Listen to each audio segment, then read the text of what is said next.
All right. Well, I'm already fucking rolling, so we'll just lump right into this. First of all, what the fuck's been up? It's been a long time. We haven't got to see each other, and I don't know how long. You were one of my favorite people in the world when I was working for Crafted out in Mokina. You come in all the time. I don't even remember how we met, if it was like a share or whatever it was, or just you coming in randomly because you lived in the area. Yeah, I was like 3 blocks away, I think, from Crafted. So when I learned about it, I'm like, and it was kind of different back then. You know what I mean? I don't know if the beer scene was just different or just what, you know. It was hot in the streets. A lot of stuff changed once COVID came around, I think. Yes, there's no doubt about that. So the man sitting across from me here is man just known as Bobby C. Is Bobby C. You hear the name Bobby C? That's the guy you're hearing about. What I describe Bobby to other people as is the guy who has all the hobbies you wish you had. And he doesn't just have like one or two of them, and he doesn't just kind of dabble. He goes full in. So something I always loved and appreciated about you. You somehow balance being a productive human in society, a family man, a hobbyist of all sorts of super cool, intense hobbies, and then just like an awesome hang. Like, I don't know how you do it. Yeah, I mean, I try to just be a pretty well-rounded guy, you know what I mean? Yeah, but no doubt about that. Hobbies, it's always been a thing for me. And collecting, right? And like, I think it's just a family thing, right? Thing. My dad was and still is a crazy, over-the-top collector of stuff. Oh, Dad is too. And I think that was probably instilled in me from like when I was like just a kid. So it's kind of all I've known, and I've kind of taken a different approach than most people, you know, because most people can't have 20 hobbies of craziness. Dude, there are sometimes I used to like look at your Instagram like, how's he doing it? How's he doing it all? Sure. Like, man, they're paying him well. He's got a lot of time. I don't know what's going on over there. You're just living in a different life. Well, let's get right into your would you call this the latest? Is this probably the latest in hobbies right here?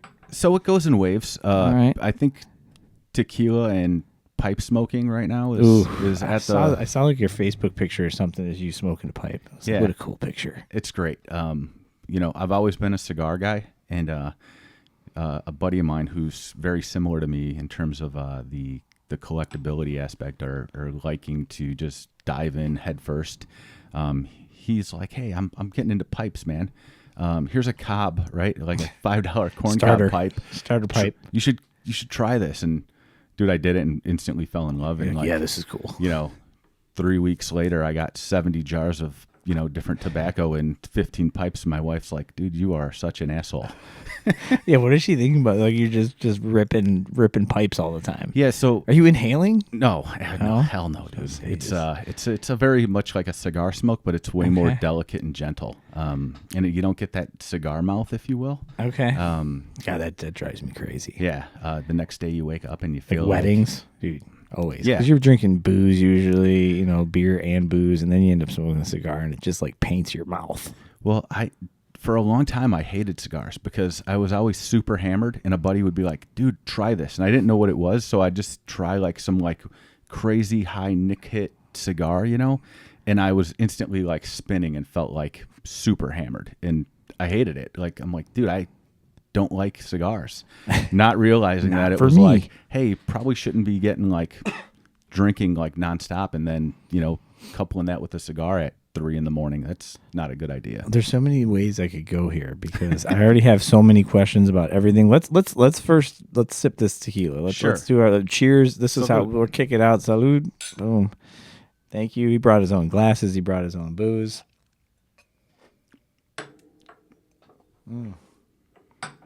This is not walking up to the bar getting a shot of Cuervo type shit. This is yeah. oh my gosh. I know when we first started talking about doing this, the first thing I thought was like, what can I bring that's cool, or what can we, what are we going to talk about? What topics, are we going to hit? And I've always wanted to do some sort of podcast or even host my own. And for many years, a close friend of mine, dude.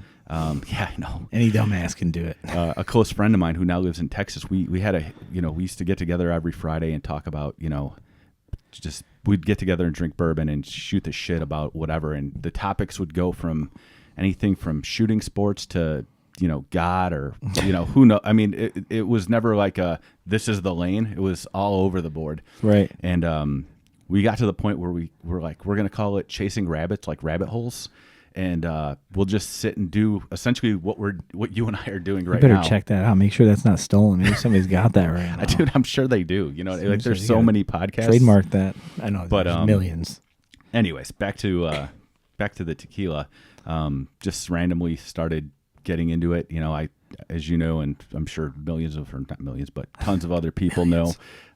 Used to be huge bourbon guy, and just unfortunately my stomach can't handle a high proof of it. You ever talk to other people that have that issue? Like, no. Have you met running into like other bourbon guys are like, oh yeah, it's just like tore my stomach up? Or very few. I mean, I'm a little disconnected now where Right. really after COVID this big shares stopped, and people still are to this day not as comfortable kind of going out and doing 30, 40 people over at a in a gathering. So it's weird because as much as you can be connected and form relationships and friendships, like as soon as your common thread kind of fizzles out, those relationships start drifting a bit. It's weird, right? It's so super weird. It's so weird. I hate it, by the way. No, I was working in the beer industry, especially as a bartender. Crafted for how I met you. It's like, once that era ends, it's like you don't keep all those relationships. You have so many of them. Right. All the people we shared with. I mean, I think Denver does an amazing job of keeping those relationships rolling with that operative community, and nobody really does a membership, at least like the feeling and the relationships that get built out of that. Yeah. Pretty incredible, So, but yeah, like you said, you almost fizzle out when you can't do that. It was when you started getting into bourbon, like when I met you, you already had a collection locked in, of good bourbon, but it wasn't the same world as like bourbon right now, or even bourbon 3 years ago. Yeah. Where allocated bourbon, quote unquote, anything with a Buffalo Trace name, anything once a year, twice a year is literally impossible unless you have a connection or you're spending tens of thousands of dollars at that store. You're not going to get it unless you get really lucky or pay a heavy secondary premium. Yeah, no doubt. When I first originally got into it, oddly enough, whiskey is a overarching, spirit. I was more of a Scotch guy than a bourbon guy. Oh, you like the peatiness, huh? So I just didn't know better. Someone gave me some Scotch at like a work party, and I was always like a vodka Red Bull guy, or give me a Miller Lite type of guy, brother. And you're at the club till 6 a.m. and you're a zombie from vodka Red Bulls, right? Yeah. In your early 20s. So many vodka Red Bulls. I still order an RBV if I get a chance every now and again. No doubt. Just to remind myself. And I feel the heartbeat, and I'm like, oh, shit, you shouldn't have done that. Yeah, I poured one of those like a week ago. It was great. I'm like, this was awesome, but one was cool fine. It was. But, the guy that I was mentioning earlier, that we talked about doing a podcast of our own at one point in time, we were on a drive back from Indy, actually, and he just was like, dude, I can't believe you're a Scotch guy. You got to get into bourbon, blah, blah, blah. And this is probably back, I think this is back in like early 2013, maybe. Okay. It could have been into 14, but I think if my memory serves me right, it's like 2013 at that point in time. And so to like the hardcore guys, they were already established and knew kind of what they were doing in terms of the bourbon scene, especially in like with allocated bourbon, because it was still allocated, it just wasn't as crazy. Right. I mean, I remember in that era, I remember being not being that into it. I might drink a little bit of like Beam or something. Sure. I liked some things in the bourbon world. Like my father-in-law always has I.W. Harper, and I was like, that was a cool bourbon. It was an ornate bottle. It was like a decent bourbon. Diageo makes it over in Plainfield, and I remember walking by things like Eagle Rare and Blanton's and stuff, and being like, don't care. I'm Yeah. there for trying to find zombie dust. I was Yeah, trying no to, doubt. I remember I was there trying to get I remember three my Floyd first zombie stuff. dust, man. Right, Like, right. I remember that was I kick myself all the time. Like, man, if you would have just bought a couple of those bottles at the retail price Sure. and just held on to them, like, oof. So this drive back from Indy, I'm driving with 3 other buddies, and the guy that I'm that's in the back with me, I can't believe you're a Scotch guy.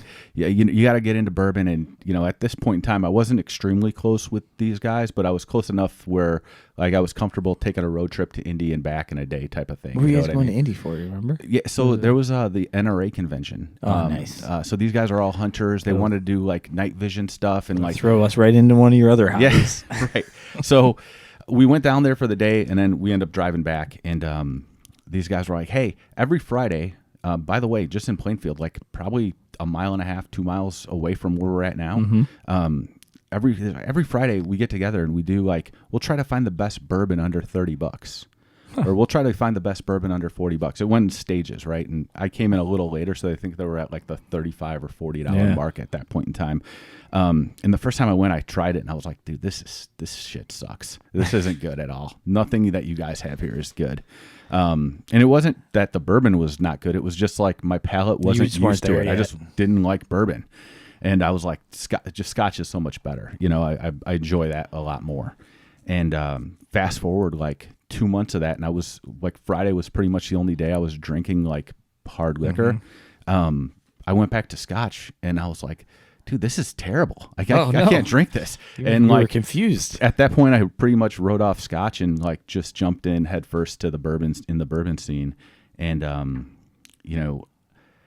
I then started saying like, hey, I'll start bringing my own stuff over and sharing it with you guys. And I will never forget, like probably the third bottle I ever bought was a Pappy 23. I literally walked into a liquor store and I was like, hey, do you guys have any Pappy? Like I was that guy. They're like the guy modern day tater. The guy like gives me like a side eye and he's like, dude, we just got our shipment in like 10 minutes ago. What do you want? And I'm like, I don't know. Can I get a 23? And he's like, let me go see. And he like walks down in this basement and comes up with the black bag of Pappy 23.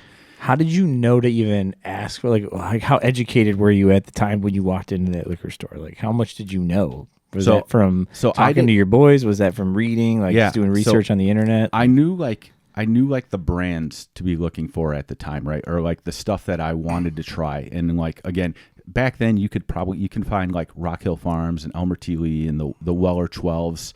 Those were sitting on the shelf a lot of times. They might have been not on the shelf, but like it wasn't a big deal to ask for them. And someone go, oh yeah, sure, no problem. We have that. At retail. At retail, like a reasonable price. I remember when I was buying like the squat bottles of Weller 12, they were like $29. And Weller 107 was like $17.99. Yeah, that's crazy. Which was awesome, right? And I remember later on down the line, I remember watching people like go and buy cases of it, and I was like, look at these idiots. What are they doing? Like, why are they buying that? Like, squirreling it away. It's just like it's just kind of like I kind of was like, it's kind of like a common bottle. Like, what are you doing?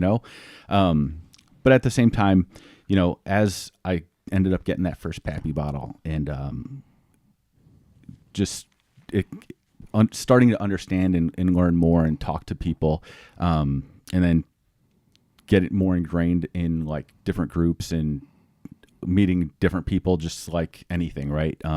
It's just going and meeting people and forming relationships and bonds, starting to understand. So fast forward now a year, and I really understand like what's happening in terms of the bourbon community, allocations, when stuff's dropping, all that kind of stuff. So what are you doing? Are you talking to distributors? You talking to the guys, like the buyers at the stores? Or? So at the time, it would just be like going in and starting to talk with either store managers or store owners. And again, back then, there was a lot more mom and pop type shops, right? Now it's very conglomerate. Like one place will go in and they own, 60 liquor stores, and one family member's running that liquor store, and they have whatever their allocated bourbon is kind of separated off, or Benny's type of, centralize it. Exactly. And I quickly realized that like, hey, everywhere doesn't get every bottle of bourbon. There's only the big boys are going to get these crazy bottles, right? And so I was like, hey, you know what? If I can find out which stores actually get this bourbon, I don't have to drive around and go and ask every store or try to build a relationship with every store. I just will go to those stores that are getting these bottles. And if they're getting Pappy, then that means they're getting everything else, right? Right. So good marker.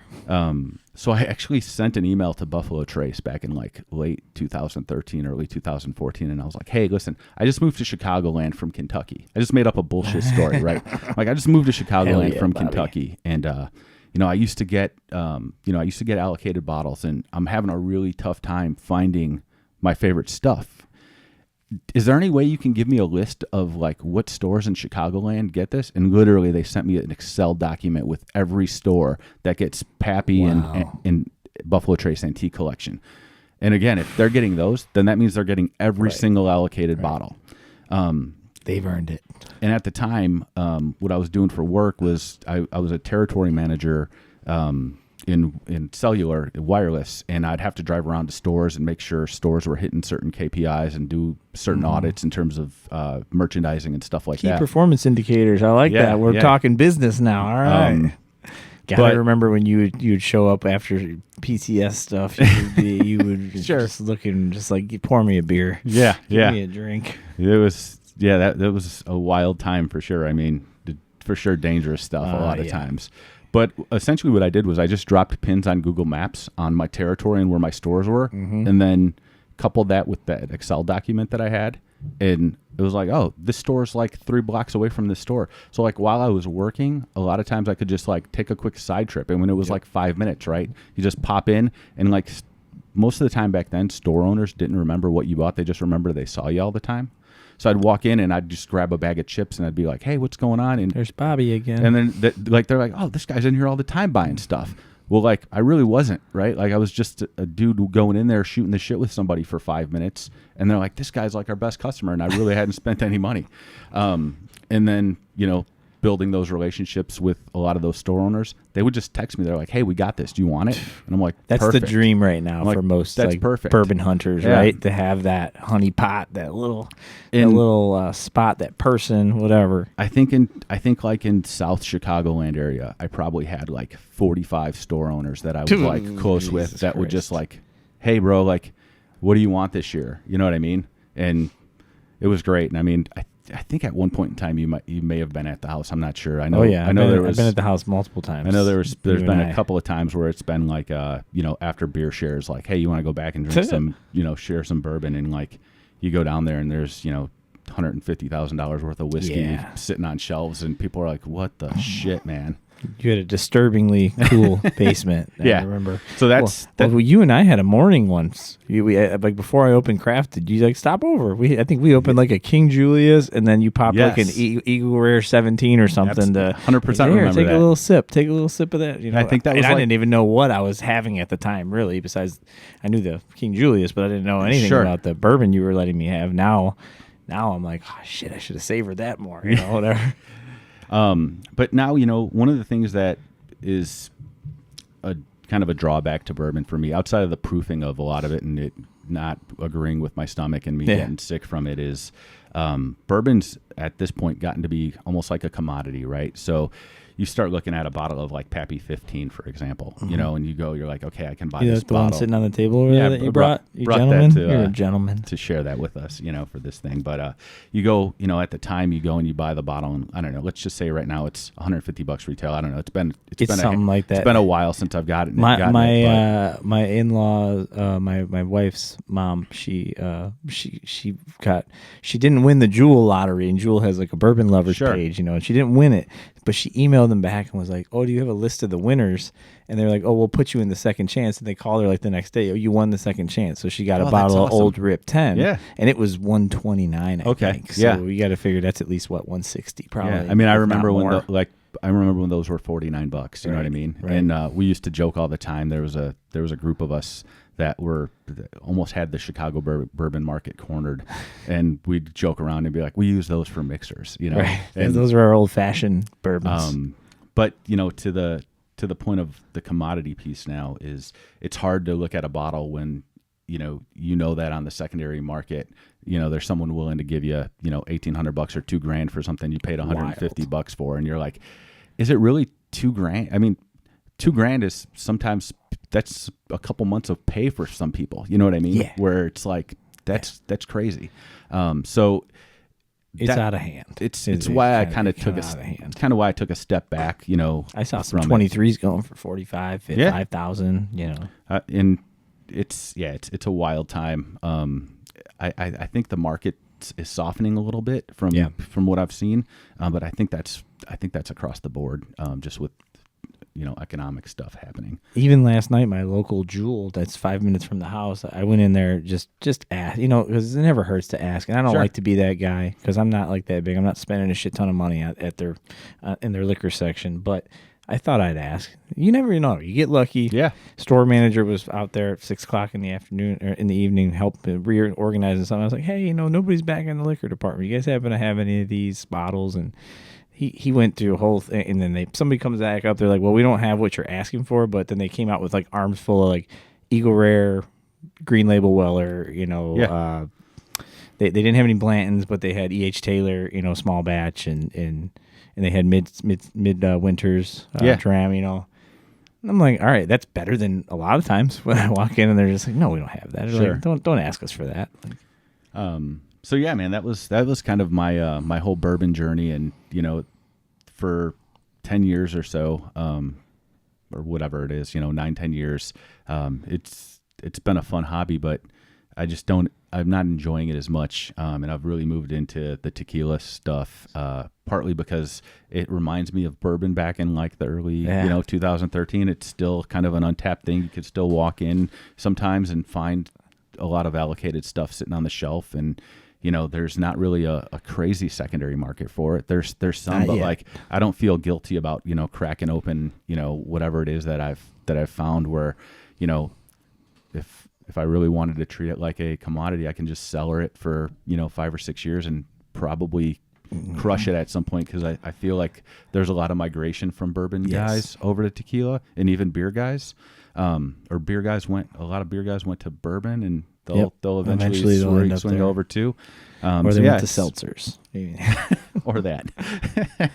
Yeah, it's definitely it's not as loud right now. But I'm definitely I run into Moji. Moji's more into tequila now, or a mutual friend of ours. Shout out to Moji, DJ Moji, just doing his thing. Yeah. But like I said, I've noticed more people that I know have started to get into this. So it kind of eyebrow went up when you told me you were starting to get into tequila, and I'm like, well, if he's getting into tequila, he knows what he's going after right now. But again, early stages, it's probably going to be not like this in 3 years or whatever. Yeah, you're never going to be able to find the stuff that you brought for us to sample here. Right? Yeah, no doubt. And some of the stuff is already like getting hard. You know what I mean? Yeah. It's not, like I said, it's not impossible, but it's still, I have people over, and I'm like, here, have some of this Fortaleza, or have some of this winter blend or whatever, and they're like, dude, how do I get it? And I'm like, it's timing, you know what I mean? I don't know what the allocation drops on any of that stuff are, or how it You'll works. You'll learn though. You'll get there. I don't know if I want to. I don't know if I want to go that far though. You know what I mean? Like I already have probably 150 bottles of tequila sitting on a shelf, and I'm like, dude, I'll never drink all this. You know what I mean? So what did you do with the bourbon? Did you sell off your collection slowly? Just hold on to it, just let people enjoy it when they stop by? Yeah, or something? So family parties, stuff like that. I sold some of it. You know what I mean? I actually traded a lot of it. Tequila, perhaps. So not for tequila, no. But gifted some of it, to whittle my way into other hobbies, to kind of get my way to the front of the line on certain things. Smart. Yeah, utilize all your resources. Always got to be trading up, man. Yeah. So yeah, this it's fun, and like I said, hobbies and collecting and stuff like that are fun, and what goes hand in hand with that is relationship building and the people. That's right. That's probably like my biggest passion. Yeah, it's the coolest thing, right? Yeah. I mean, I think that's why all of us got along so well. It didn't matter if you just kind of knew each other as a operative, or if you were both part of the membership, or if you're both regulars that crafted. It's like we all had these relationships that kind of lasted almost. Yeah, like, no doubt. In a weird way. And like when we saw each other, it was like, let's fucking go. Like, what's new? What's happening? Yeah. Let's share some stouts. Let's do this, that, whatever. So bourbon wise, like when let's close the chapter on the bourbon side of things, right? So do you remember where was like your peak when you're like, this is like the pinnacle of my bourbon life right now. Probably I got the bottle. Like, what was like your bottle? Like, what was your big allocated bottle? What was your like shelf bottle that you like? People sleep on it. Yeah. So probably my favorite allocated bottle that I was able to get, which like was just like at a like random store on a raffle, was Michter's 20. Oh yeah. I think that was back in 2016. I still don't think I've had that one. That was one of my all-time favorites. In terms of the best bourbon I've ever had, it was probably a mid-60s, very, very old Fitz. Ooh. I was at a buddy of mine's house back in the day, and he had a couple bottles of M25 bourbon and rye, and then he was a huge Willet guy, and then he's just like, hey man, why don't you try this? You'll love it. And I was like, I don't know, man, like it's whatever. And it was incredible, and I haven't seen one of those bottles in many years. It doesn't just pop up. No. For just like an everyday kind of shelf sipper, I don't even know what direction to go on that. You know what I mean? Just because there's plenty of them. Or? Yeah, I mean, back when like Elijah Craig 12s were sitting around like for $20 to get a 12-year-old bourbon for $20 was great. And I bought like a shit ton of them, so I still have them. So I don't know if that's quote unquote a shelf bourbon, but it was when you were they're still sitting around at the house, and it's still sealed, and I drink those just plenty. Yeah. I guess I can say, I like Michter's. I'm a fanboy of Michter's stuff. Yeah. Michter's whiskey, like their American whiskey is great. Same thing with their bourbon, or their sour mash. And those are like $50, you know what I mean? And those can be found very easily. And you can sip it, you can mix it, you can shoot it. No one's ever mad about like what you're doing with it, which is great. Yeah. So that's probably one of my go-tos. And Four Roses single barrel, that's probably another one for $50. I like Four Roses. It's really hard barrel. to beat that. Yeah, I used to be kind of down on them, but then I had a friend gift me one, and like it really kind of grew on me as I went through the bottle. Yeah. Because like you said, I think it was that mental connection kind of not caring about what happened to it. Sometimes you get these bottles that are like whatever, they're harder to get, or like they're more sought after, and you're so worried about where each ounce is going, and like who you're sharing it with, and so then that bottle I didn't care about, and I feel like I grew like a connection to it because of that. Yeah, that was one thing I will say with the bourbon is that's one thing that I've always been like kind of prideful with. It's like, dude, I never gave a shit who came over and who drank what or the way they drank it. Do whatever you want. You know what I mean? The Michter's 20 bottle that I was talking about, I took it to my buddy's house that I was telling you that we used to meet up on Fridays, and I kind of took it as like a trophy, like, hey, look at this, I got this thing, right? And I didn't really know what to expect, like if these guys were just going to be like, oh, cool, like, fine. I don't want to touch it, or like, should we open it? And I'll never forget, like I set it down and like I poured whatever it was that was like sitting on the counter open, you know what I mean? And I sat down, and before I could sit down, my buddy Miller freaking flips open his pocket knife, fucking snaps that wax, and gave himself like 4 healthy fingers. And I was just like, is that a boy? All right, brother, I like it, man. Miller's in. That's he's who lives in Plainfield? This guy still. So these guys are gone, man. They're not there anymore. No. Huh? So my buddy Miller, he was a Plainfield guy, and another guy named Dave Jordan, and they literally lived across the street from each other. Oh, okay. And we just shared a ton of like very similar, passions and hobbies and stuff like that. And Dave left out of here. He retired, moved down to Arizona, and now he's in Bowling Green, Kentucky, just kind of doing his thing, working for the Corvette Museum, doing tours of like the plant, and now he's like working at the racetrack, just like doing random shit. Keep him busy. Yeah, I'm like, dude, that's great. And my buddy Miller, he moved out to Galveston, Texas area. Okay. And he's a Texas boy, and he's like, I got to get out of fucking Illinois. Yeah. Why are we still here? What are we doing? I'm just handcuffed here, man. I know. What are we doing? But those guys, I miss them like crazy. And shout out to them if they ever listen to this. Yeah, they're great people, man, for sure. Should we sample another one of these tequilas now that we got the Blanco off of our chest. Yeah, we might as well move to and get a feel for them. Let's go to this anejo, and we'll move to that one last.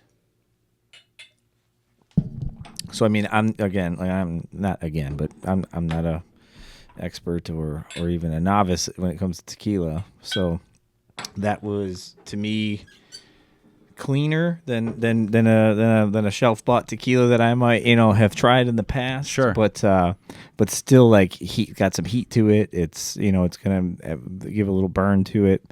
It definitely has like that tequila edge to it, but so much more palatable than what you used like what you think of if you're not a tequila person. So I don't know if everyone can see what we're actually drinking. The first thing that we poured. We can do whatever we want here. I mean, we can.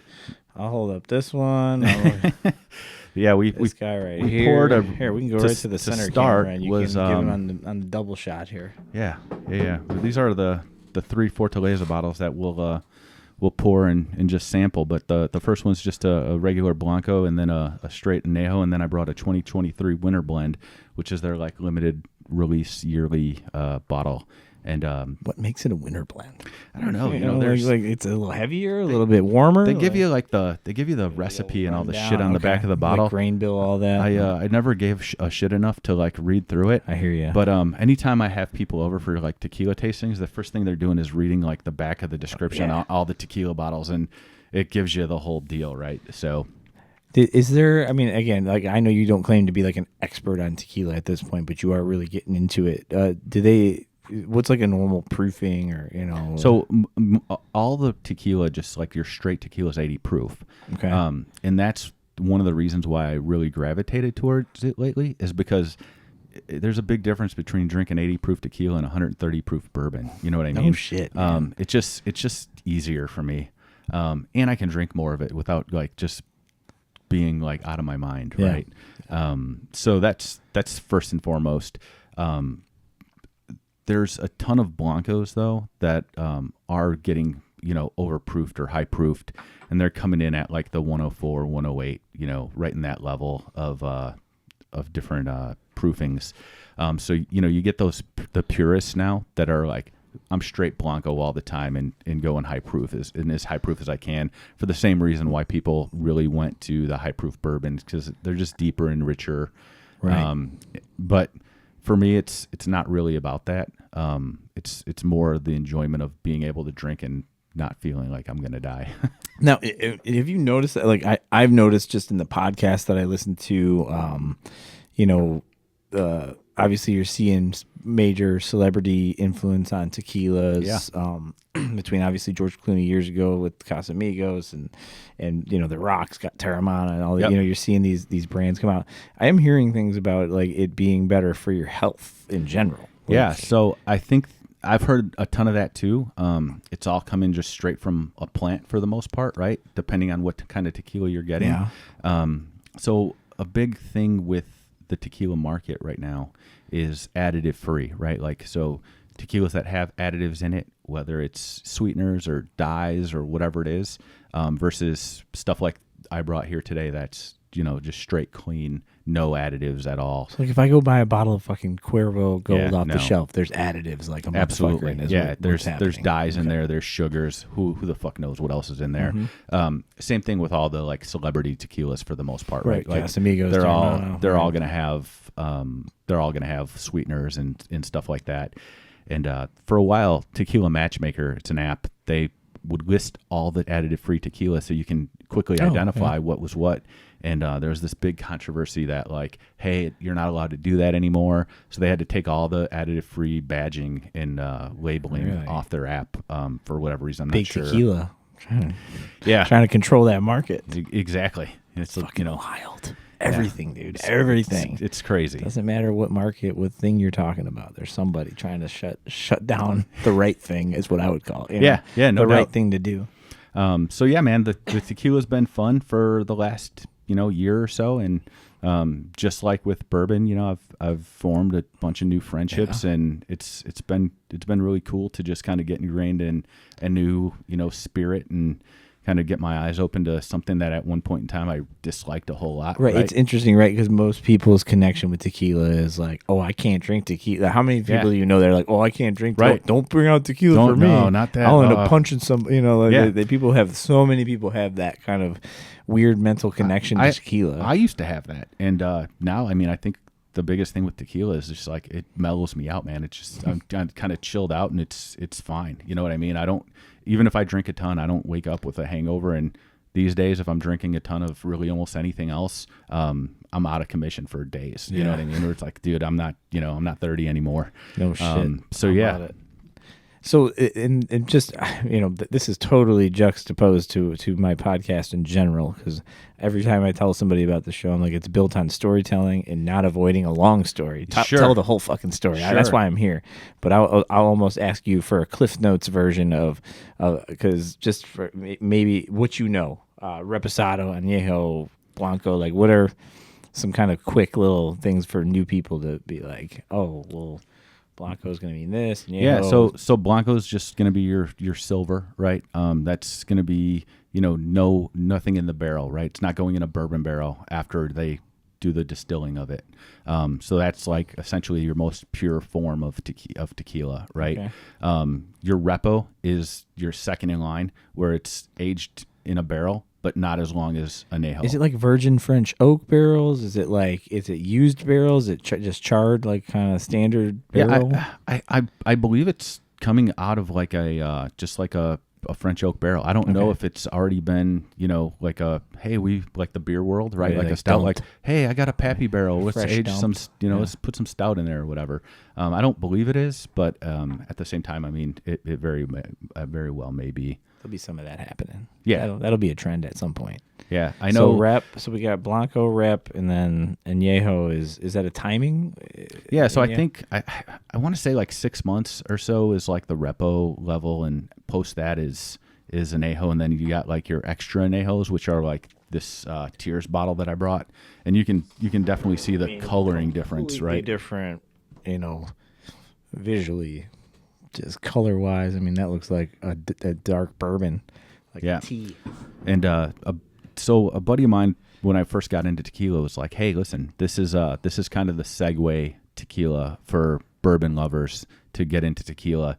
And that bottle's probably, like, from a retail standpoint, the most expensive bottle that I ever bought. I think they're like $300 or something like that. No shit. But it's just such a vastly different experience. You get like those bourbon notes, that caramel and all that kind of brown sugar stuff on that, but you still get kind of that agave in true to tequila form.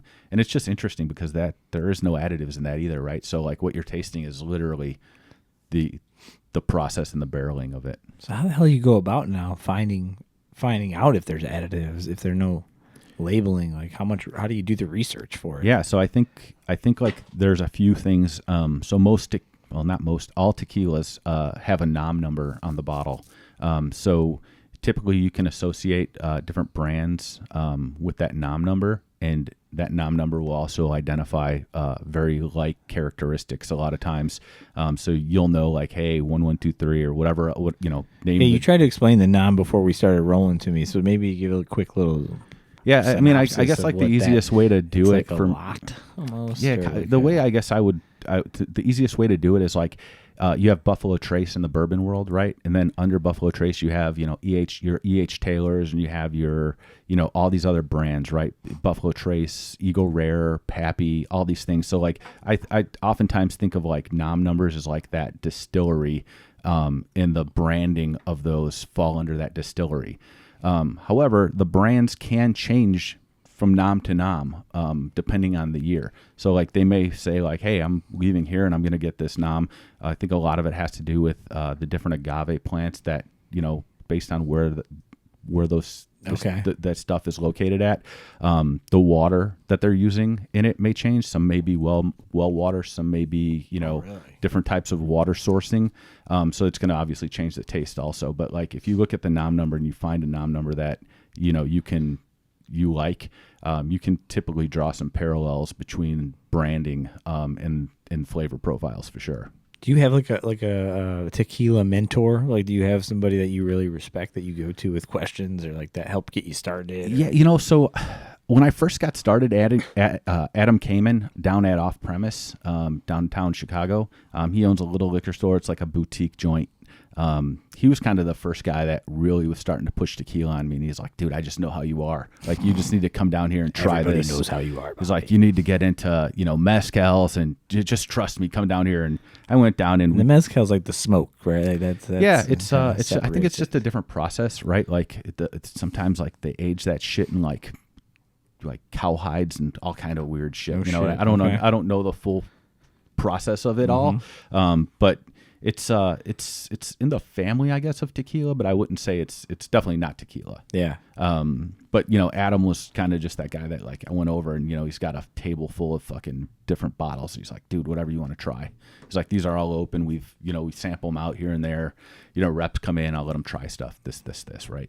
And then the next thing you know, I'm like, okay, cool. Here's the stuff that I liked, and that kind of led me down the rabbit hole. I'm like, okay, what nom is that? What is this? And you started to check your trends, like, I seem to like this now. Yeah, and the big thing was like when I got into it, I'm like, dude, I just want a straight extra añejo. One, because they were the most expensive, and I just associated the price point with like the quality of the bourbon. But like that's not the case at all, right? You can go find a $50 Blanco or a high proof Blanco that's just fucking ass kicking, and it's like, dude, I like this because I can buy a bottle of $50 to $70 tequila and it's amazing, right?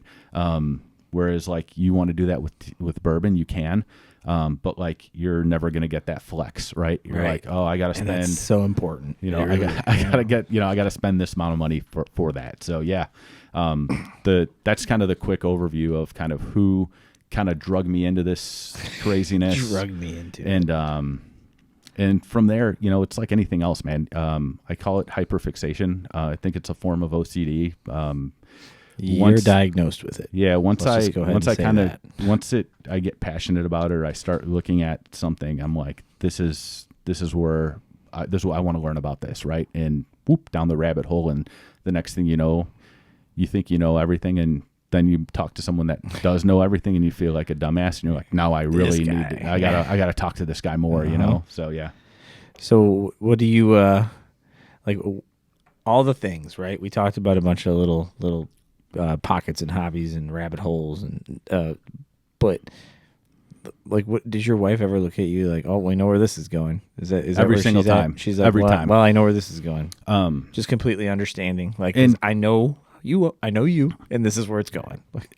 Dude, the one thing that I will give my wife mad credit for is she is not that like nagging lady that's just like bitching about it, right? What do you need that for? She knows there's typically a method to my madness, and as with anything, right? Like collecting, there's always a little side note of like greediness in collecting, right? Where it's like, all right, I kind of know enough now that like I can take this, and as long as I preserve it the right way, I probably won't lose any money on it. So I can always. That's where my head always goes. I can always. How do I make this like safe? It's like safe, because none of this stuff is ever cheap. I mean, it's never. No.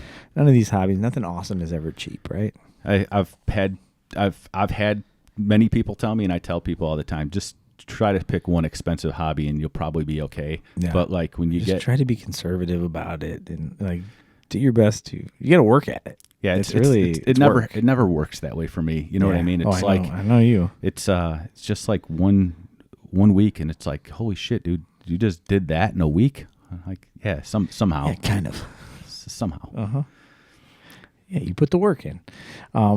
Tequila is something that's definitely been popping up more and more. I've been seeing a lot more people kind of dabbling into it, so it did not surprise me. But I just love, because I know I get this like on a smaller scale when it comes to that fixation on something, and you start to like really dive into it. And I know, and like you said, like my wife is very like understanding. It was guitars and podcasts and liquors and craft beer and and anything, computers, millions of the drones, things like that. It's like guns. It's always no like doubt. Roll my eyes. I see where this is going. call me when you come out of the rabbit hole. Basically, like like you said, I think it's like this understanding of like he's not going to put us in harm's way with this. So when I first met my wife, I was a huge sneaker collector, right? Like, I was just giant into it. I think I had 600 pair of shoes at one time that like I never put on my foot ever once. And Give that up. I did. I just kind of lost. I lost my love for it. You know, I mentioned earlier that like my dad was like he's a collector and a big like, hey, I buy this and I'll trade up type of thing and kind of move your way up. Back when I probably had to be like 4th or 5th grade. My dad owned a baseball card shop. Oh no, and shit. Like where at? So and like right on a small town called Burnham, Illinois. It's right by Calumet City. That's where I grew up. He owned like one of the only businesses in town. It was a body and fender workshop, and in like off to the side he had a separate room, and he just opened a baseball card shop in there because he was just big into collecting that stuff. That is a good way to get a kid addicted to collecting. Yeah, and so things like that, dude. I'm in wow, fifth. your whole world is coming into focus now. I'm in 5th grade or something, maybe younger, and he's like, "Hey, I need someone to work the shop because he's got his real business, right? The other he's shop. Like, yeah, he's like, I need you guys to come here after school. You know what I mean? So we'd go there, and it's like, you know, you got whatever you are in 5th grade, right? You got a 5th grader working behind the counter, and you got guys coming in, and they're wanting to trade, you know, $1,000 worth of baseball cards, and you got to know your shit. You know what I mean? Mickey Mantle here, bud. So, but with that said, one of the things that I really learned a valuable lesson from was baseball cards, because if you know anything about baseball cards, especially into the late 80s, into the 90s, it was so mass produced, right? Like everyone thought they had the rarest shit, but like now, 30 years later, it's not rare. Like they're everywhere. Yep. So at the time when I was really into the shoes, there were no like new retro drops every single week, right? Yeah. So when that started happening, and shoes started coming out all the time, just like a very slight variation of color, I was like, dude, these aren't rare anymore, right? Like at some point in time, someone's going to like look around and be like, I have all these shoes, but like everyone else also has all these shoes, right? And it really, I kind of felt at the time like the writing was on the wall to get out of that hobby, essentially. Yeah. Hindsight 2020, I probably had, I should have fucking held on to it for a little bit, and I'd have made a shit ton of more money off that. But did you get rid of most of them? all of them. I don't own one pair that I had. Were they all J's, or were they like a mixture, like Air Force One, like Jordans, shell toes? I'd say like 95% of them were all Jordans. Yeah. From like 3s, 5s. I mean 1s, 3s, and 5s. That was like kind of the ones that I had the most of. And then from shoes, man, I moved on to poker chips. It was a really weird fucking hobby. You're a fucking wild human being, Bobby.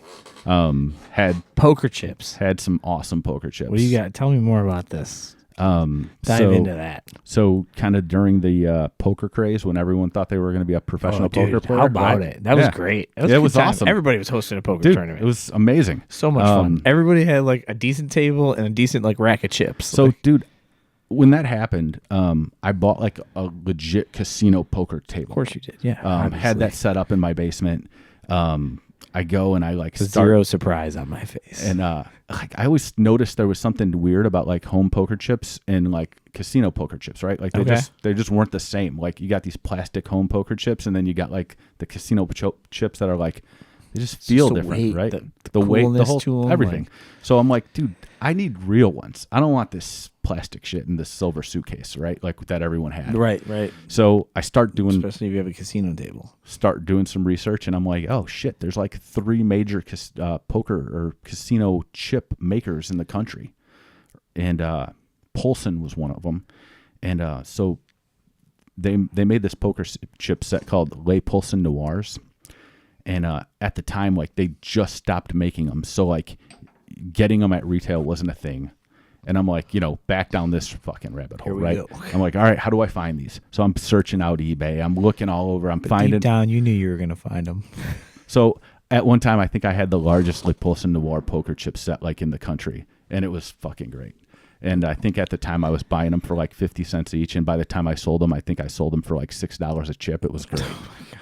So So explain to me like what kind of feelings you got from these chips. Like what was it? What was the draw to the chip? Like what made it like, yes, I have these. Like, it's like anything, right? It's just that Can you describe it's just like it? that The dopamine hit hit. of You know what I mean? dopamine. You're just like, fuck yeah, like, and then like, you know, you feel like a total creep because you got your friend over. And you're like, dude, you got to see these poker chips, and they're like, Hey, bud. you're a weirdo.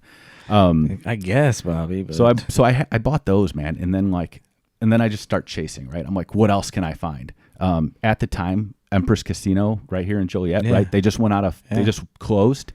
So I found the company that decommissioned their chips, and I bought like $200,000 worth of fucking Holy decommissioned chips. Not $200,000 of like real money, but like marker-wise, yeah. yeah.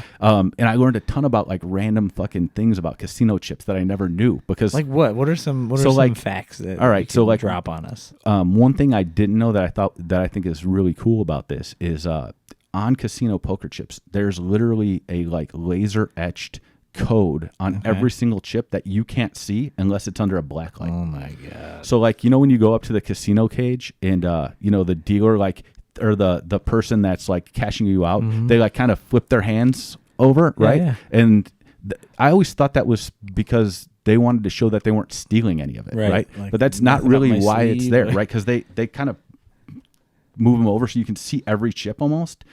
That's so the camera, because there's a black light shining down, that's so the camera can see the serialized number to make sure that those aren't counterfeit chips. So it's just cool shit love like that. that, right? I'm like, dude, this is awesome. This is why I have a podcast. Yeah, For stories no like doubt, that. no doubt. That's 1,000% what I like to hear. And you know, like anything else, man, like poker stuff kind of started dying down. I lost a little bit of interest in it, and then I'm just like, all right, dude, you know what? I'm gonna sell this shit. And like I said, man, like I bought all this stuff for like super reasonable, and then like I knew I had all of it, so I'm like, dude, I can name my price. Yeah. And ended up selling it and just coupled that into the next hobby. I think I went from poker chips to watches at that point in time. I didn't think about watches. I feel like I might have known you were doing watches at some point, but I don't remember. Yeah, Like, yeah. That's another fascinating hobby. That's a big celebrity hobby too. A lot of big celebrities like the watches. So watches are fun, but it starts requiring like real money. That's some real, You know money, what I mean? right? Some of the intricacies, of like the way they're built, and So, man, probably, I want to say it was probably 12, 13 years ago. I bought my first Rolex, and it was Rolex Daytona stainless. Still wear it every single day, right? Most people. Was that it? The one you have on? This is the one I have on. Wear it every day. Don't leave the house without it. It's my everyday watch. And people are like, dude, you're Flash that thing up to this one. This way. Flip it the other way. Yeah, there it is. So people are like, dude, you walk around wearing like, you know, $25,000-$30,000 watch, and I'm like, yes, because I worked my ass off to get it, right? I'm not the guy that's just going to let that sit in the safe, right? Was that a trade up? Like, did you build up to absolutely. trading up to that? Trade up. I mean, real money that I got in this watch, probably a couple $100. You know what I mean? No shit. That's but like, fucking wild. But It's hilarious. it's also like people ask me all the time, like, why do you wear a Rolex, right? Rolex is like one of the number one most recognizable brands in the world, right? No doubt. Luxury. Like, I can't get on a plane and fly somewhere with $30,000 cash. I'll get stopped and probably arrested. They're like, what? But I got this on my wrist. If I probably won't get $30,000 at a pawn shop. No. But if I'm ever in a bind, it's currency. It's real, man. So that's just something that's for me always been a thing where it's like, dude, you're in a bind. You need instant cash. You need a car. Yeah. Whatever it is, right? Yeah. Like, you have it on your wrist at almost all times. It's wild. It's a wild thought. I've never thought of it that way. Never heard of it thought of that way. And one of the things I really like about Rolex is they're not overly flashy, right? So like, you just see me walking around with this on my wrist. You just can like, make them flashy or get yeah. them You can flashy, get diamond bezel or whatever you want, Mm-hmm. but like, you just get like your standard Submariner, GMT, Daytona. And you can notice it on someone's wrist, but it's not this like overly huge 46 millimeter flashy ass fucking watch. It's just a classic fucking, sport watch that does its job. It's going to be reliable and hold its value better than really anything else out there, except maybe like a Patek or a AP or something like that. You know what I mean? See, I don't know anything you're saying. I know like some like John Mayer is a huge watch guy. Oh yeah, like, he's big into the watch game. Yeah. Like what is like the Blantons of the watch game? Like the one that everybody knows what it is, and it's good, it's fine. But it's like sought after. Or it has like this big. It's a tough question. Like tag whore. Like what I'll probably get. People will probably tell me I'm fucking crazy for saying this. Maybe Omega, you know what I mean? Okay. Like they're still affordable, and when I say affordable, I mean like you can get a used one for like $3,000 to $5,000 depending on what model. So you're not like completely breaking the bank, you know what I mean? But it's still like a solid chunk of change. It's money you care about. Yeah, it's not like just hey, I went and bought whatever, right? Yeah. It's not like hey, I bought a $800 Movado back in the day, right? Yeah. It's more than that. So I'd probably draw that parallel there. But dude, Omega's a great brand, and it has a following like you can't fucking believe. Crazy. And some people tell you like, hey, I'll take a if I'm just looking at like watch to watch and fuck everything else. A lot of people will tell you like, I'll take the Omega over the Rolex. Not for me, but there so are. I'll some start it guys. with Rolex for you. I'll start it with the Rolex. Mm-hmm. First watch was my Daytona. A little while after that, I bought a HoloLink Submariner. A little while after that, I ended up getting a Hulk on an awesome deal. What's that? What's a Hulk? It's a Submariner. It's got the. It's a Rolex. It's a Rolex. But it's okay. So I think I had 4 or 5 Rolexes at one time all together. Do you have like those cool leather bags that you can carry like multiple watches in? Nope, Dude. never had that. Was never walking around with that. You're a bum. Got rid of a handful of them. I bought a Panerai, which is an Italian watch. It's very recognizable if you know what it is. It's very simplistic but very cool. They're really known for this like clasp that goes over the winder on it. If you've seen it, you'd know. Clasp that goes over the winder. It's I wouldn't call it a clasp that goes over a winder. I'm not giving you the right terminology here. How dare you? I know. I feel like a total asshole. But Mr. Wonderful on Shark Tank wears one all the time. Okay. So if you ever see him, I think what's his name also wears one. Damon. He's got one on occasionally. Okay. But there's 2 screws on each lug, and the watch comes with a screwdriver, and you can change out like bands and straps on them very, very easily. So you can go from like a rubber band on it to like a worn leather band to like a croc band and change the complete look of the watch, and it be the same exact watch. Really?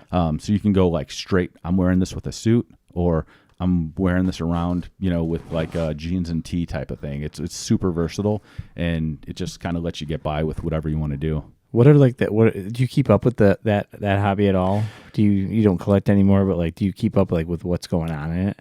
A little bit. Like what's hot, right? Like what's the big? So, because it seems like it's evolved over the years. So during COVID, it went fucking crazy. Really? Things got like extremely out of control. I felt like. Why is everything went crazy? Yeah. during COVID, right? I think All there the was hobbies. I think there was just. You either were getting money or you weren't. You know what I mean? During COVID, it was either you were either getting shit tons of it or like your life really struggling. sucked. Yeah, exactly. So like when that happened, I think people, whatever the fuck they were doing, because I mean I was fine, but like I certainly wasn't just fucking murdering it. You know what I mean? So I don't know, man. Sometimes something deep down in me is like, dude, there was so much fucking fraud money happening during COVID. Oh, I think people were just like, what can I put this into? That like it's not like I can launder it essentially. Yeah, right. Like but exactly. Like what do I? So what commodity? I mean, watches were just watches were into? really peaking, and they've kind of come down quite a bit. But if you look at like I said, like Patek, AP, Rolex. Some smaller other boutique brands, they're almost like a blue chip stock. You know what I mean? Like if you get one at retail under glass, you're probably never gonna lose out on it. Okay.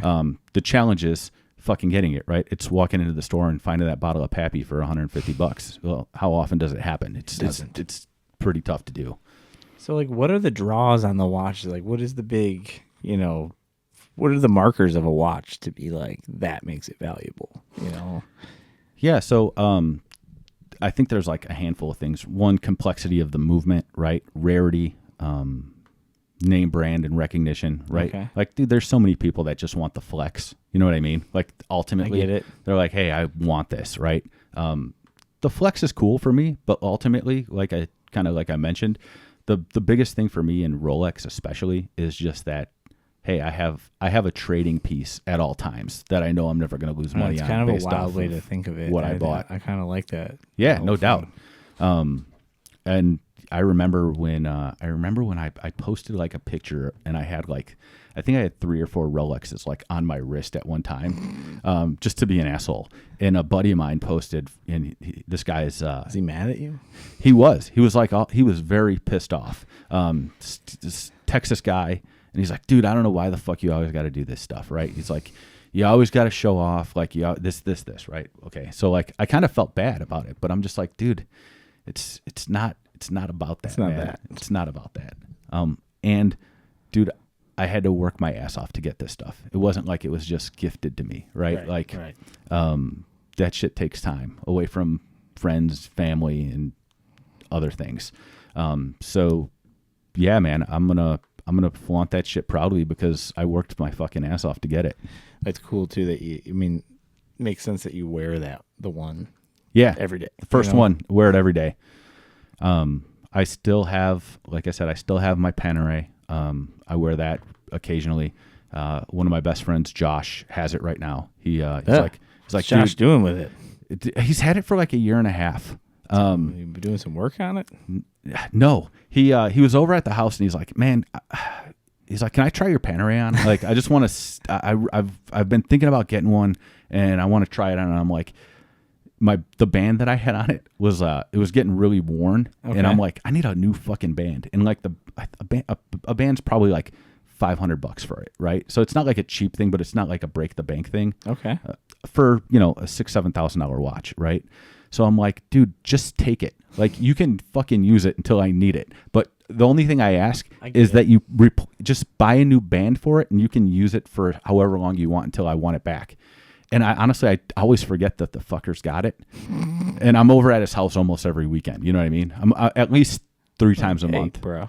So like, I actually need to get that back from him because he's had it for a while. It would make me feel better if I had it. I mean, it's safe, and I know he's really fucking taking good care of it. You know what I mean? And like, I have no worries at all. And even if something did happen, like, dude, the dude's like my brother. You know what I mean? Like. Yeah. It's no way he's getting away with it. But at the same time, yeah, it's just funny.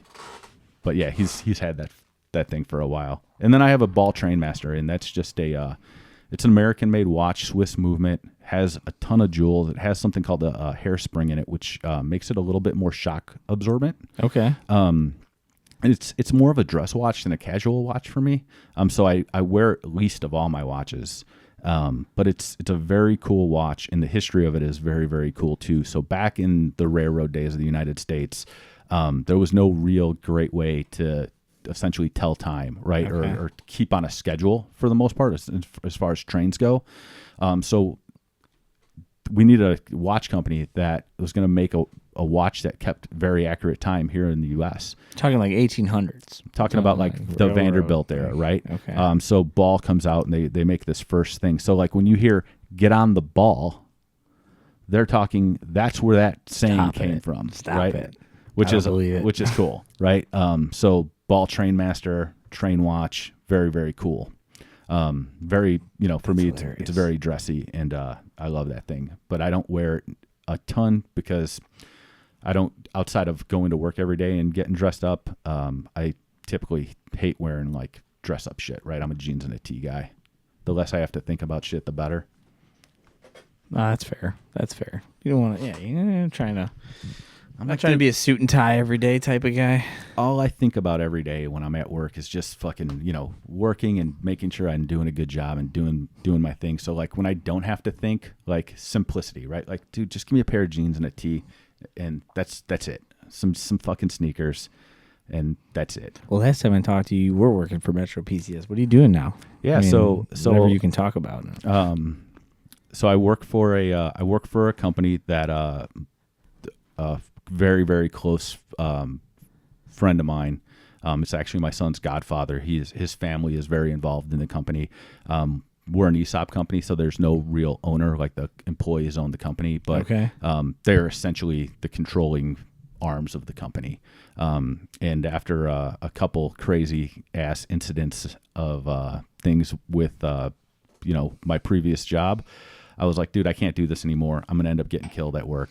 I need a new people job. Just shooting up the stores you're managing and whatnot. Yeah, I mean, dude, I think the straw that broke the camel's back is I was probably from me to where your guitar's at on the wall, and 4 dudes walked up, literally pulled out guns and shot a dude next to me like 30 something times, and I've had like the fucking craziest anxiety of just like outside the shop, or like I'm walking out of the shop, I open the door and like boom boom boom boom boom boom, and I like jump back in, and then I'm like, fuck this, like this is too close. And by the way, that's not like the first time that's happened. Right. You know what I mean? There's been a handful of times where I think you might have been at Crafted a few times where I just fucking pull up on a Friday and I'm like, dude, just fucking pour one, man. Not good. Just not. You know what I mean? Not in a good space so, right now. Very different, very grateful. I mean, dude, they're a very generous family, and like I owe them a ton. So I'm working for them. So I went from wireless to wire. So I sell wire and cable, harnesses, power cords, stuff like that to pretty large customers on, you know what I mean? Wire and so cable. I manage like I think I manage about $9 to $10 million in sales a year in my territory, which is cool. Something. So sometimes it's stressful, you know. I'm like, what the shit, man? What are we doing here? Yeah. Like, let's get this going. But it's very different, you know. I got to go to the office every day, and you know, just where you at? Is it near? Is it Chicago? I drive up to Franklin Park, so I'm right next to O'Hare, man, and like where all the railroads are, you know, like our stuff's coming in from Asia and all over the, you know, everywhere else, and you know, it's very conveniently located and strategically located there. But we have you know, factories in China that we're directly involved in, Philippines, and we just bought and acquired a company that's in Crystal Lake, and we just opened a new location in Mexico, man. So it's very cool. We're in super growth mode Mexico, right now. you say, huh? Yeah. Perhaps you'll be taking a ride to the tequila trail. Yeah. Do they have a Lexington, Kentucky down in Mexico for tequila? So that's what I'm doing, man. It's way more safe, but it's totally different. So like, you know, 18 years of my life doing one thing, and then hey, I'm you know, you're 43 and you're like, hey, I think I'm gonna do a complete career change.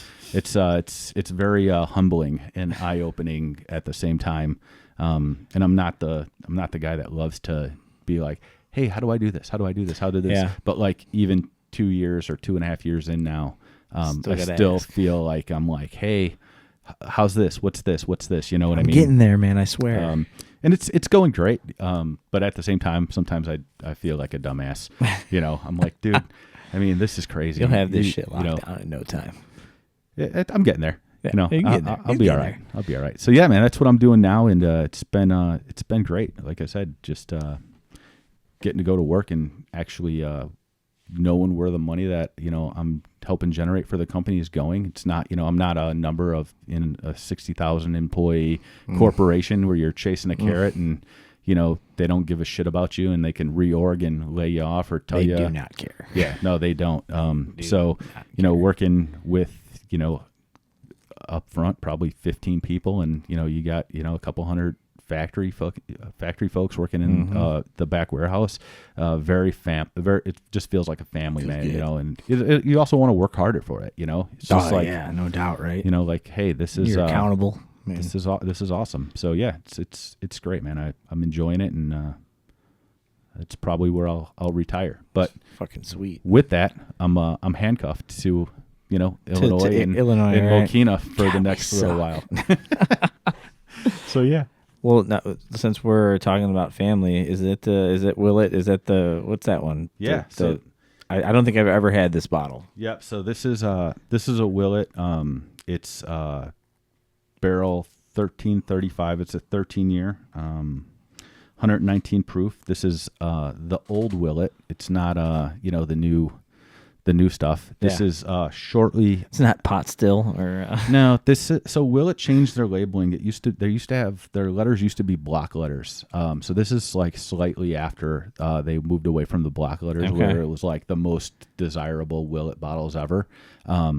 But this is still very, very good. Big time. People love. Yeah, you can find that purple top, but you're in good shape. So this one's just a little tiny nip of that will be more than satisfactory. Like being lucky enough to be friends with people like you back in the day who don't give a shit and pour me out some Eagle Rare 17 out of nowhere, and then now more recently get invited over to like Ira's house. I'm sure you know Ira, great guy. It's like Ira just lays out whatever you want. You know, just go ahead and have it. So I've been able to have like, all the pappies from top to bottom and some even wild, shit like whatever. I mean, I've had so many crazy things with him, but like this is a bottle I've never had before. And it's always one that I've always wanted to try. So when you pulled that out of the bag, I was secretly like, oh, damn. So I think it was probably a year and a half ago, maybe a little bit more.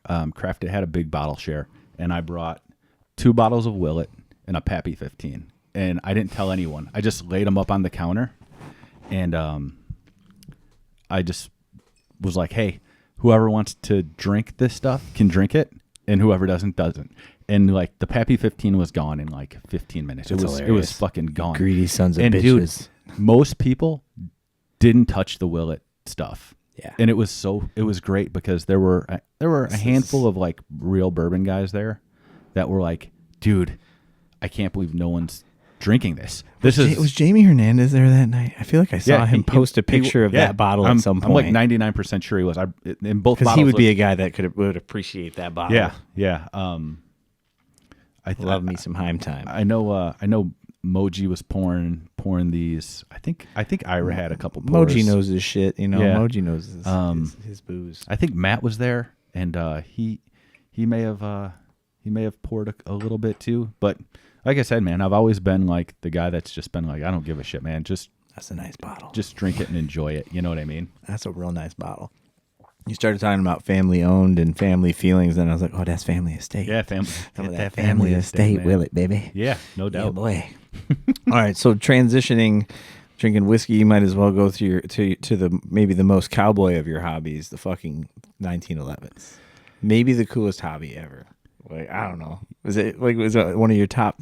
So 1911's are probably my like biggest passion. They're incredible. Like I had a very small dose of them when I got my FOI card and started shooting a little bit with like my wife's family, because they're all hunters and gun owners, and I was not raised with guns around us at all as a kid. So when I think it was like 2012, I think I got my FOI card. My best friend, was like, hey, just come shooting with me. So did all that, and he had it was like, I don't remember I think it was a Colt. I think it was like his in-laws, father-in-law's gun. It was a Colt, 1911, and it was the coolest fucking thing ever. And then I find out my wife's cousin's got a nice Kimber, so I shot that thing, and I was like, these are just better, So with handguns specifically, right? Rifles are a different deal altogether. Oh yeah. But with handguns, so I was never a gun guy until early 30s. Just didn't like them, didn't understand them, was scared as shit of them. Yeah. Anytime, someone would be around, because I have family that's in law enforcement and stuff like that. So anytime they'd be around and I'd even eye something, it was like that, like sweat and like just not comfortable, because I really didn't understand them and get it at the time. You. And my uncle, who ex-Chicago cop, he's one of my best friends still this day. He's in his early 80s, and the dude still acts like he's in his early 20s. It's like the greatest. You know what I mean? Cal City guy? He's a Hegwish guy, so close enough. Shout close out enough. to Abel. Yeah, Abel's a Hegwish you got guy. it. So and he, I mean, this guy has one of the craziest reputations still to this day, and he's been away from the police department for a long time. He was a patrolman in the gardens back in the day, like Algate Gardens projects. Yeah. That was like his beat, and it was like if you mention his name, and people if they know him, there's no middle ground. It's either I love that guy, he's the greatest, or that guy's the biggest jag-off ever. You know what I mean? And he and I, when I was in my early 30s, got super close, whether, it was just kind of talking about family, faith, all that kind of stuff. And he's just a huge gun guy, big collector. And he's like, hey, man, you ever shot? And I'm like, nah, dude, no, it's just not my thing. And he's like, really? So it was like he was like determined to like educate me on this shit. You know what I mean? So he's like, dude, it was like that day. He's like, we're going shooting. And I'm like, I don't want to, man. He's like, just trust me. I'm going to teach you. Like, I'm going to teach you safety. I'm going to teach you how to use this. And you'll thank me one day. And I'm like, okay, cool. Like, I'm open-minded to it. Let's go do it. First gun I ever handled, first gun I ever shot, 1911. So, like, I was drinking the Kool-Aid from pretty much day one in terms of like right into a 45, huh? Yeah, no, exactly. And I shot it and I was like, dude, okay. And I was always like, hey, how do you know if this thing is going to be loaded, or how is it safe? And even like an unloaded gun, I would just always think like, well, what if someone gets shot? Like, not really understanding, like, if there's no bullets, it's just a paperweight. You know what I mean? Like, it's nothing, safety, but like, if there's no bullets around or a magazine in it, like, it's not anything to be worried about. You know what I mean? Slide 9-10 times. Though, checking that case. Shit. 100%. So he taught me a lot about the etiquette of it and the safety of it first and foremost, and then really taught me, the mechanics of shooting and understanding how to shoot, in developing that. And literally, like, probably 2 weeks in, I'm like, dude, I gotta get one of these. You know what I mean? Knowing like very, very little. So my first 1911 9mm Kimber Team Match 2. So they make 1911s and 9mm. I didn't even realize. Yeah, they making. You can get a 1911 9mm 38 Super 10mm 45 obviously, and I always think of them as 45. Yeah, I never think about it. It's like that's kind of one of the purest ones. I'm right? always a 9mm guy though. Like, sure. What I own is always I always have a 9mm. No doubt. It's probably the funnest caliber to shoot for sure. If a little cheaper too. Yeah, I started getting into it. Everything's goddamn like 50 cents a round at some point. Like, so I end up getting this Kimber, and at the time I'm like, dude, this is the greatest. I don't want anything except Kimber. So I end up going right. Well, they look awesome. I end up going like way overboard, right? And I'm like, dude, I got 15 or 16 Kimbers now. Sitting in my safe, and I'm like, all right, and I don't, dude. At the time, damn it, Bobby. At the time, I don't know there's anything else other than like Colt and Kimber, and then like whatever else is under that, right? Like I wasn't aware of Dan Wesson or anything else outside of a production gun in terms of 1911s other than like Kimber and Colt. And one day I remember walking into a gun store and they had Nighthawks on the wall, and I'm like, what the fuck is a Nighthawk? And the guy's like, oh, dude, these are the best 1911s you can buy, right? Okay. These guys left Wilson Combat. And I'm like, what the fuck? Who the fuck is Wilson Combat? I never heard of these people, right? And like, it's just me being like a new gun owner that doesn't know any better at the time, right? And like, I'm like, well, how much are these things? And like, oh, these are like $2,800 for a 1911. I'm like, oh man, I thought I was like really breaking the bank at like the $1,400 Kimber mark or $1,200, right? So I'm like, I'm never going to that. Like, this is just fine for me. And I was really like drinking the Kool-Aid at the time for Kimber. Until like curiosity fucking got the best of me, and I'm like, dude, you know what? I'm gonna start doing some research. And I stumble upon a forum, and it just so happens to be like the best 1911 forum on the net, right? And I start asking questions, and then like, it's kind of like the scales are peeled away from the eyes, and you're like, dude, there's a whole fucking new world, man. No one knows about this, right? Like, even my uncle, who's like, I consider like a fucking expert. Right. He doesn't know about like some of this stuff, meaning like makers, like one-man shop makers making full custom stuff. And I'm like, this is crazy. You're going deep now. This is crazy. So I end up being on this forum and meeting this guy on there named Joe Chambers. And like, I end up just getting to know him a little bit better, because it's like one dude building a fucking 1911 to your exact specs, whatever you want. Like, for the most part, if it's within their capability, they're going to do it. So I'm like, he's not machining them from scratch though. No, right? so he's not. He's getting No, like the uppers and the. yeah, he's getting the frame in the slide like already done, and then he's like essentially doing machine work to those and doing modifications, customizing and stuff like that. So like, so I'm learning more, and then I learn about this guy named Bob Marvel, and that's who Joe worked for 5 or 6 years or something like that. And those guys were really known for like the accuracy of making the guns just shoot, like 10-shot groups at 50 yards, like under an inch and a half, like rifle type accuracy with a handgun. Wow. And the guns were beautiful, like this high polish, awesome, crazy. It just looks so good. And I'm like, I got to have one of these, right? So I'm like, how much are these fucking things? Like, I don't know. I mean, now I just heard Nighthawk, right? Like, all right, you're at like $2,400. So you call and you start talking, and they're like, "Oh, dude, no, we're not talking the same language. How much? Well, how much is one of these things? Like $8,000." I'm like, "Fuck, $8,000 for a handgun? That's fucking crazy." And you're like, "Fuck it, I'll do it." I'm like, "Well, how long does it take to get one of these?" Right? Like, I don't know. And I'm like, "Oh, it's probably like 6-year wait." I'm like, well, all right, I can save up $1,000 a year and like be close. I'll just got a down payment on that. What are we doing here? So like, layaway? So like, I do it right, and I commit to it, and like, the next thing you know, like, I'm just down this rabbit hole into like 35 high-end 1911's later, and like those won't ever go anywhere other than to my kids. Right. Those stay. Those are also very much like a blue chip stock. You know what I mean? Like they're not going down in value at all. And the masters of that platform, unfortunately, are all getting older. Right. And they're who's the apprentice who's coming up. So as those guys move on, that work is really unobtainable. Yeah, it's gonna die. And there's some young guys, man, like Brandon Bunker, he's down in Ellington, Florida, and Jason Burton, he's out in Arizona, and Jeremy Reed. Those guys are kind of, in my opinion, the next guys, next wave, and future, and they're already there, right? Like people already know them, but like the Chuck Rogers and the Pete Singles and the Ned Christensens, those are names that probably 99.9% of the people listening to the podcast won't have any idea who those people are.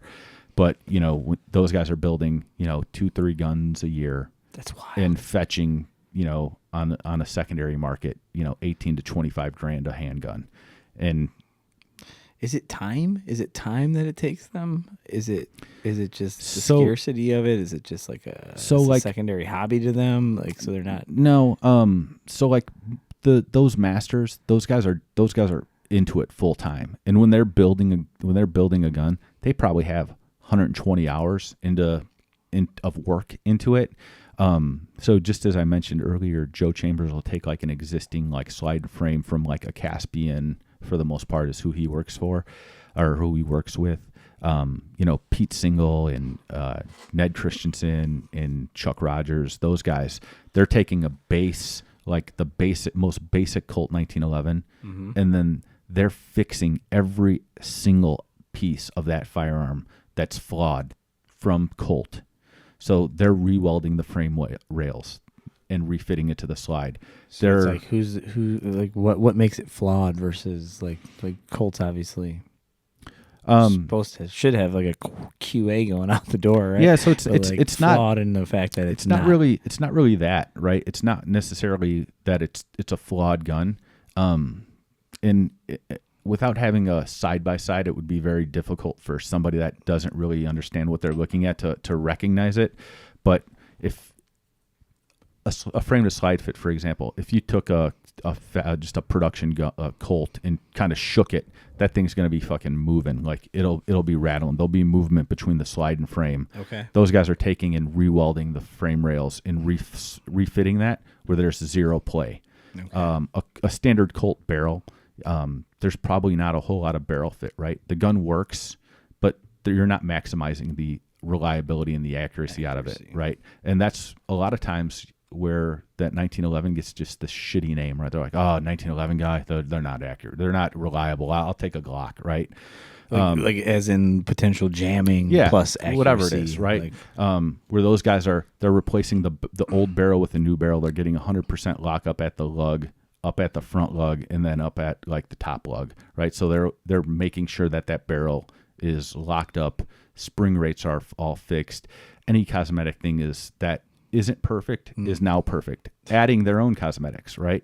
And then like blending and dehorning. So like imagine like rubbing, touching a firearm and it might have a sharp edge. Like that stuff's gone with the illusion that that's still a very clean straight line. You know what I mean? So making sure all the lines are perfect. So a lot of it is just like that pursuit to perfection and in changing things. And after the podcast, man, I'll send you a couple pictures of a side by side of like, here's what a stock Colt looks like. Here's what a masterpiece from Ned Christensen or Pete Single looks like. And you'll go, oh, I get it. But even still, you probably won't get it because there's so much more internally that you can't see. You know what I mean? I'll never get the full gravity of it. I might be able to see the surface, and be like, oh yeah, that's better than the other one. But so a great story is a buddy of mine, Brian. I'm here for a buddy of mine, Brian. He was just a huge plastic striker fire gun guy, Glock dude to the heart, right? Carried one every day, and he's just like, dude, you're fucking crazy. Like I do love a Glock. I don't understand you. Anyone that's going to spend that kind of money on a handgun is fucking nuts. Like it's stupid. Like I don't get it. I'm perfectly happy with my Glock. And I'm like, okay, cool, man. I like that you like Glocks. Yeah. Right? I like you, buddy. It's working for you. All good. I'm like, we should go to the range though. Like you bring your shit and I'll bring mine. And then we'll like fuck around and shoot and have fun and like shoot 25 yards and see how everything goes. Right? And he's like, oh, okay, cool, whatever. So I bring like my fucking primo shit, right? I bring like the best fucking stuff. I gotta show out. And I'm like, dude, I'm gonna fucking convert this guy. I'm fucking gonna make, when we leave here, he's gonna fucking not like Glock anymore. And dude, got goals. We fucking go and we're shooting, man, and like I'm shooting 25 yards on a B8 target, which is essentially like an 8.5 by 11 sheet of paper with a fucking like small like little ring on it, right? And I'm shooting fucking 9 and 10 ring X center X on this thing at 25 yards, which is literally all the way down to the very end, right? And he's like, dude, that's fucking crazy. That's incredible. I'm like, dude, you can do it. Trust me. Like, here, use my fucking gun, shoot. He starts shooting. He's like, this thing fucking awesome.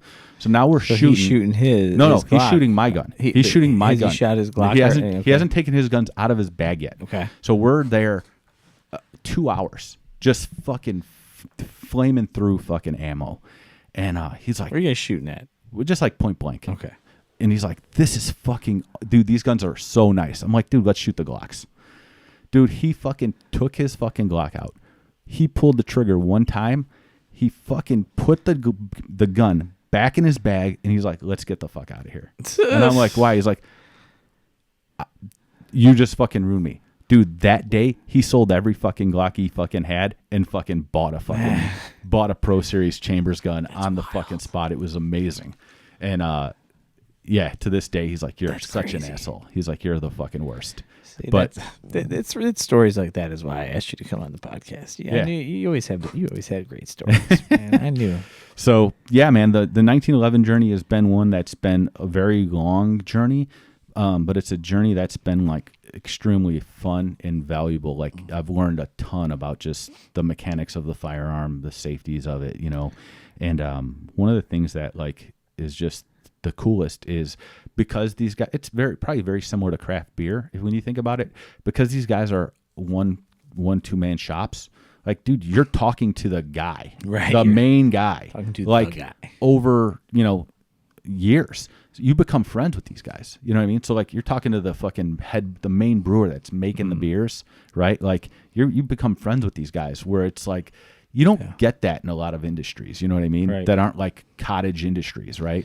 It's just artisan. It's and like, dude, a lot of those guys are just different. Like their outlook on things is different. Their creativity is very different. You know, should be. Yeah, we need those people. 100%. So that's as much as I love the the actual collectability and all that. And I said this earlier, it's always back to the people and the relationships, man. It's always This is like, awesome, dude, right? this feels is good. the best. Right? This is the best. Did you ever get into knives too? Now, I mean, because knives seem like they're a big thing, like artisan, kind of handmade, Damascus steel, like all this. So I have like 5 knives, and honestly, I don't feel the need to go anywhere else. I just have like a flipper, right? I cut up boxes with it and shit. From a company called Scallywag. It's like $50. Super nice knife for $50, right? I beat the shit out of it. I don't give a fuck. I have a Microtech switchblade, right? Which you have to have a Floyd card to have one. They're pretty pricey. They're like, I think they're probably like $500 for one of these things. And dude, I just got like sick of carrying that fucking thing around and never doing anything with it. It was always just in my pocket. So like eventually that became like cutting up boxes and shit, and people would always get pissed off. They're like, dude, what are you doing? And I'm like, dude, there's no bad guys. I don't know what to tell you. Like it's fine. All right, I got a Kimber. Yeah. So that Microtech, I used to carry that all the time, and I just don't carry it nearly as much. And then I was lucky enough to buy a knife secondhand from a guy named Billy Cho. Billy Cho knives. Billy Cho used to work at a company called Rifle Dynamics. They were like essentially the number one custom AK maker in the country. Jim Fuller owned that company, and then Billy was like his right-hand man. He left the company, started his own AR or his own AK company, and then he like just started doing like custom flipper knives. And like those knives are like, you're going to wait like 5-6 years, and they're like $3,000-$4,000 for a knife, sometimes more. And I just happened to stumble upon a guy that really needed some money, and I'm like, dude, I'll fucking offer you this for it. And he's like, fine, whatever. And it's not like in pristine condition by any means, but like it's a badass little knife, man. And that's the knife that I've recently been carrying. But like outside of that, knives are, for me, I don't collect knives. They're more like tools. You know what I mean? Yeah. I usually have one on I guess me you can not have one hobby. just in case. But like, dude, I'm always fucking going through shit where I need to cut something or whatever you're so else. Fucking Cal City. Just like I gotta stop. I keep one just in case shit pops off. just in case, man. Shit pops never off. fucking know. Was growing up like that in Cal City? I mean, I always love to hear that perspective, because I grew up in Joliet, like just a suburban, pretty quiet town. Dude, Burnham and Cal City, I usually lump together. It was the fucking best. I'm not even gonna lie. It's a little different now for sure, but like at the time, like when I was a kid up into 18 years old, when I left away and moved for college. It was just different, man. Like it was, everyone kind of knew each other for the most part. If I was lucky enough, like I said, my dad owned a business, so he was a very well-known guy. So just through proxy, people knew who the fuck I was. Was a pretty fucking good athlete. You know what I mean? I got to play college basketball. So just through sports and travel sports and going around, hopping around to parks, made a big name for myself through that too. Or I don't know if it's a big name, but a big enough name where you kind of knew everybody. But like, dude, there was none of this weird shit that there is today. You know what I mean? Very diverse. Like everyone was friends. There was no weirdness. You know what I mean? Old school neighborhood. Just old school neighborhood, man. And like there's super lasting relationships with guys, man. I mean, some of my best friends that I would say are my brothers are guys I grew up with from that area.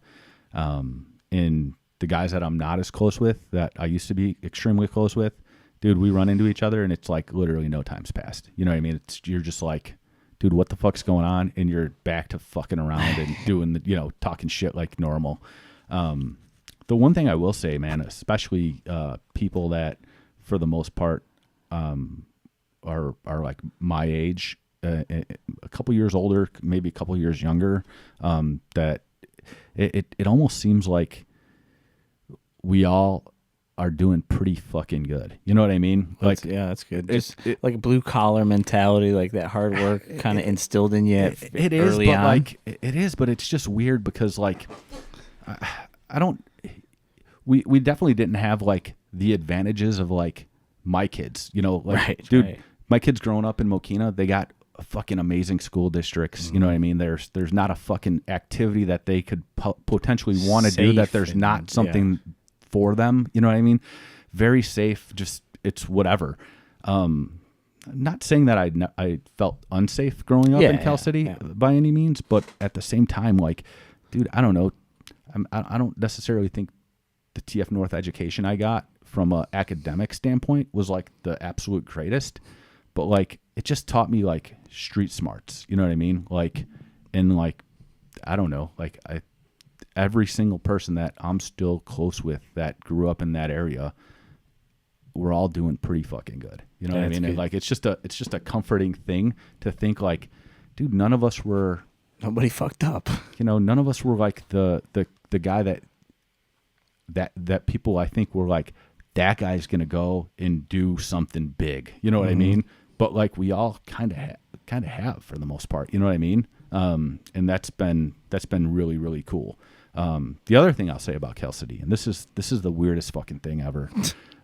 It's just super fucking bizarre, is if you put me in a group of 500 people, let's say, and a couple other people that are probably in my same generation, and we didn't know each other, we will fucking find each other. Yeah. Like there's some weird quality that like you gravitate towards.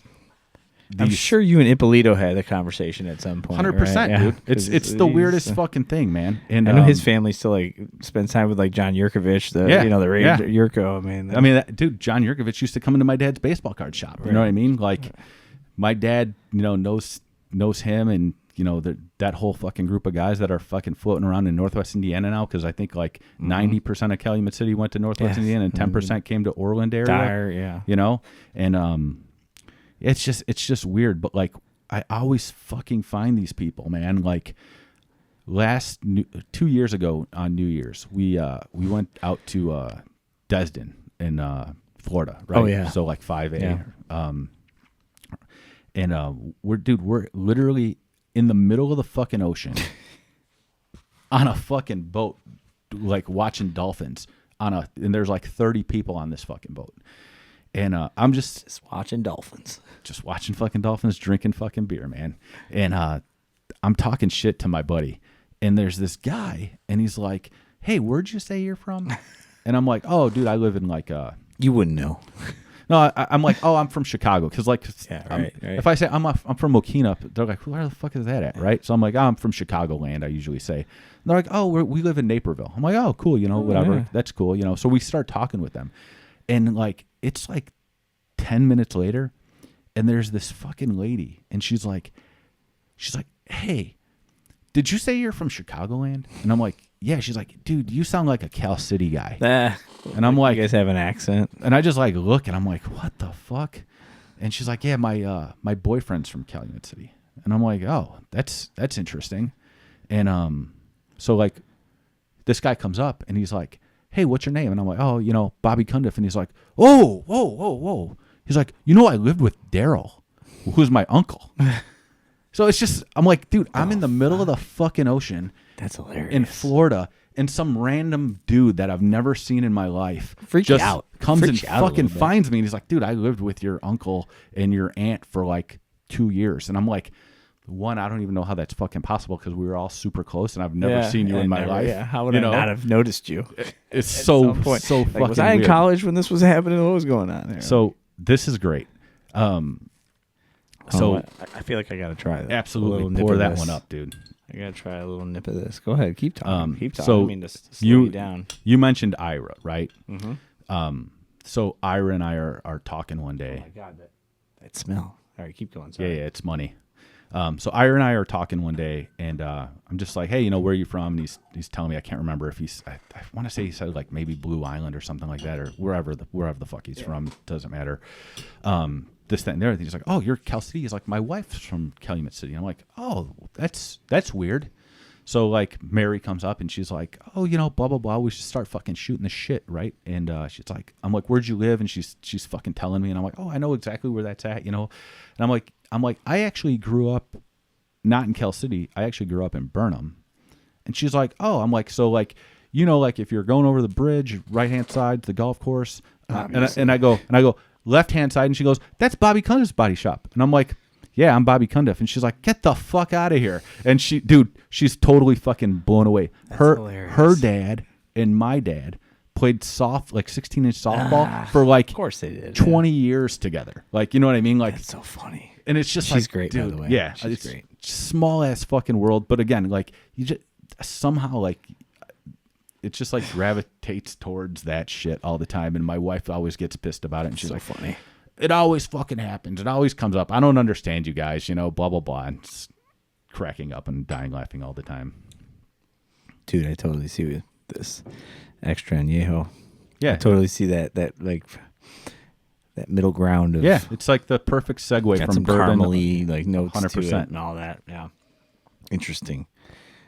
I got to ask you this because this is one of these things that I remember this story and I'm almost positive it was you that told it to me, and hopefully this rings a bell. If not, it's a big bust and we'll move on. But I feel like when I was bartending one day, you sat down at the bar and you told me a story about maybe a friend of yours or somebody you knew that was a golf pro. You had a good Jordan story. Was that you? Yes. Right? Yes. Okay. I'm not crazy. So not a golf pro, but he is a member at a country club. And dude, it's been years since I've heard the story, and even it's been a long.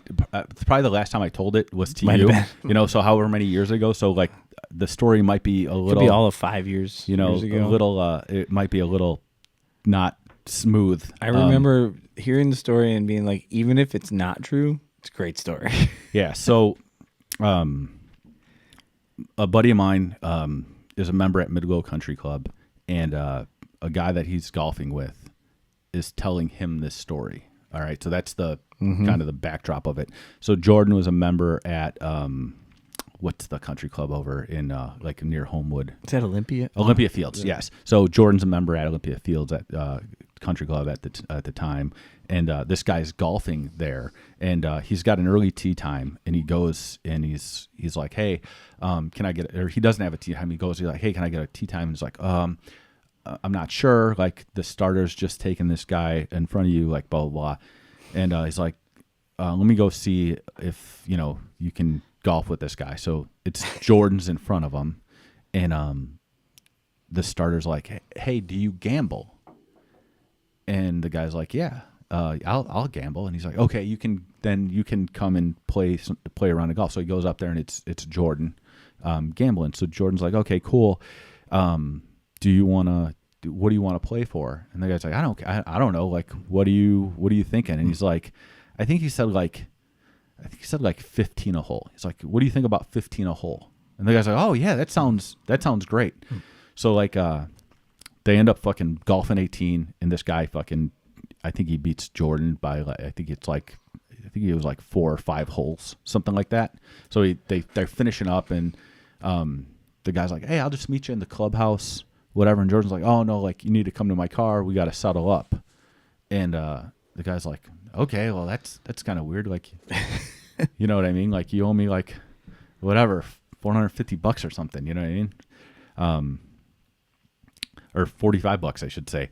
So they end up going to Jordan's car. Jordan fucking opens up the Lambo or Ferrari, whatever. Probably the Ferrari. I remember he always had the red Ferraris. Yeah. So he opens it up, and he fucking pulls out like, there's like $250,000 cash in the fucking car, and he fucking counts out like $45,000 or whatever it was. And the guy's like, dude, I can't take this. And Jordan's like, yeah, you can. And he's like, well, when you said 15 a hole, all right, I didn't think you meant $15,000. I thought you meant like $15.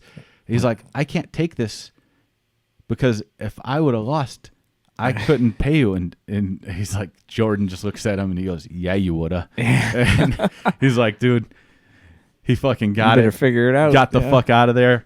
But it's just like the greatest fucking. It's the funniest story, dude. I mean, like that's we're local. We got our love for Michael, so it's like anytime you hear a story like that about one of our dearest athletes, man, you gotta love it. Yeah, our heroes, right? Like you hear that shit and you're like, man. And it. So here, dude, I was listening to Patrick Bet-David. I've been listening to him quite a bit lately, and they were talking about the ratings for the for some sports like events and stuff. So like finals ratings, and I think last year the ratings were, if I'm not mistaken, it was like 11 million, all the way down like in between like years. It was like 8 million to 11 million people. The one year that LeBron beat the Golden State, I think it drew like 21 million, like on Game 7, right? But then when you go back to the Jordan era in the Jordan finals, dude, 35 million fucking people. That's insane. So like the drop off, insane. It's just staggering. You're just like, holy shit! What an era we lived through. What an era. We got to see the best. Tiger, Jordan. I know. Even Magic and Bird, like leading up to Jordan, it was just like, wow, what a time, And now you were kind of asked before we started, like, I don't even know if you're a sports fan or not. Yeah, I indeed am. Your brother's deep into it, huh? So my brother is, in terms of high school and college basketball, is like a fucking guru. Goes in, high school basketball. So he was coaching. Grade school girls for a long time, and he's just really fucking good at it. He moved up, started coaching at the high school level on the freshman level for TF North, actually, where I went, and just kind of got ingrained in it, man, and like just doing talent evaluation and stuff like that for just all over. He's been on a shit ton of podcasts, just giving predictions, and I know I was telling you earlier, just like his March Madness knowledge in terms of like stuff. I couldn't tell you one college basketball player right now. And I used to be such a Cooper Flag from Duke. But he, that dude knows his shit for sure.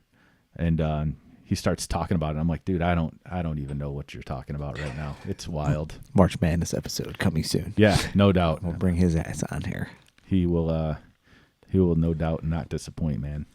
Dude, you're like, you're also like a devout like Christian too, aren't you? Or is that am I misrepresenting that? No, I mean, dude, I would never call myself devout. You know what I mean? I'm a believer, 100%. Have you always kind of like, has it been with you pretty much your whole life, or is that something that came to you like in adulthood or anything? No, I grew up Catholic. Yeah, me too. Went all the way through, was confirmed, the whole deal. Yep. And good Catholic boys. I just kind of like, I don't want to say I like lost interest. That's not the right word, right? Like I just suddenly like became like a creaster, right? Like Christmas and Easter. Yeah, we had Sister Dominic called our family that one. They're like, oh, you guys are creaster people, huh? Yeah, we kind of are. Dude, it was just kind of whatever. Go and it's fine. And just through starting to have like deeper conversations with friends and family who were non-Catholic, right? They're Christians, Protestant Christians, like more like non-denominational Baptist stuff. We just started talking one day and having just random conversations. And my wife was like, hey, you should check this out, right? Like you should. Is this church called Elevation Church in Charlotte, North Carolina. Kids she went to grade school with was like in charge of like their like audio visual like team and stuff like that. And I'm like, dude, no, like I'm not doing that, right? Like I'm like Catholic through and through, because you're born Catholic. You know what I'm saying? Yep. Like you're just, it's ingrained into you from birth essentially. And so I just was like, I felt like I was doing something wrong almost, where I'm like, nah, dude, this cheating on the Lord. This just doesn't feel right to me. It's just not my thing. And I don't know, one night, like it's like 2 a.m. and I'm just like, you know what? Fuck it. I'm just going to look this up. And I look it up and I watch like it would be like essentially like a taped version of the previous Sunday's service. Right. And dude, like sitting there watching it, like, I almost truly felt like the message was for my ears. You know what I mean? Like, holy shit. And I was like, holy shit. Yeah. I'm like, get me. This is crazy. That happened. And then, I got further down, like into, I just kept getting further down, confiding and talking with, family, who were, ironically weren't my parents. Cause they were hardcore Catholic. And right. dude, you talk about, bringing that shit up. Exactly. You start bringing that up. They're like, dude, what are you doing? You know what I mean? Like, no, we're not, this isn't flying here. Us. So, just having those conversations with other family members who, were going to, churches like Parkview and stuff like that, which is in Orland. I just got very curious, what I mean, and very interested. And, one thing led to another, and, that fire was lit like in my heart, man. And you start going and listening and learning and reading, and you're like, dude, this is impactful. And that kind of just keeps me grounded. You know what I mean? Yeah. But like the devout thing is always an interesting, not quite though. How you describe it. I just, the devout's just an interesting word for me. You know what I mean? Because we're all flawed and we're going to all fall short. And when I think of devout, I think of someone that's just like, I'm that model piece, and there's no such thing, in my opinion, other than Jesus, right? And you're like, I'm just out here trying. I'm just, hey man, listen, Jesus died for me, and I know that in my heart. So I'm good. I'm going to do everything I can to, try to build towards the kingdom. But at the same time, I know that like no matter what I do, it's never gonna be good enough, and that's why Jesus was here for us, and he died for us, and kind of absorbed all that punishment of nonsense sin. And hey, all I got to do is confess to him and talk to him regularly, and just know that he's here for me, and I'm gonna be all right. So, yeah, I mean, my faith is super strong, and my wife's is too, and we try to instill that in our kids, but ultimately free will, it's up to them. And a couple of years ago, it was great, man. We baptized them. That was their choice, which is very, very cool. As kind of as a Catholic, you're baptized as an infant, and like, different world. They you quote unquote confirm your baptism usually when you're like 15, 16, right? Or 14, 15, something like that, 8th grade, I think it is. Whereas like, what we believe is kind of like baptism, right? That's kind of your coming out party of like saying like, yeah, I'm a believer, and, out with the old under, and born again. Boom. Come up, and now you're a new saved guy, man. So yeah, it's been a fun journey for sure. There's definitely been some like internal like struggles and soul searching for, the right answers, but like, I don't really know if there's right answers. It's the end of the day, it's just Jesus, Yeah. How'd you and your wife meet? Like you guys? Yeah. So dude, I dated the same girl for like 8 years prior to meeting her. I was the worst, by the way. I was not a good fucking, not a great boyfriend. No, not at all. So that kind of ended, but like, it's like anything, man. Like you're comfort with something for 8 years, and it's just like that's gone, and it's like, holy shit, now what do I do? So it just so happened that a friend of the family was like, hey, I know this girl that like would be great for you. She kind of was in the same situation you were in. She's kind of coming out of a longer term relationship, but like, I think you guys should just go out, man, and like see how it goes. And I'm like, all right, cool. Like I'm down to go talk to chicks, right? Yeah. So dude, we get set up on a blind date. We go to B-Dubs and, B-Dubs. Sat around and shot the shit, for a couple hours. And, she was totally not my type, very different than anything that I've been, had been accustomed to or used to. Just super shy and quiet and total introvert at the time. And, I don't know though. There was something about her that was like interesting to me. As we kind of got to know each other, like I think I gave her confidence, and she definitely isn't that shy fucking quiet girl anymore, man.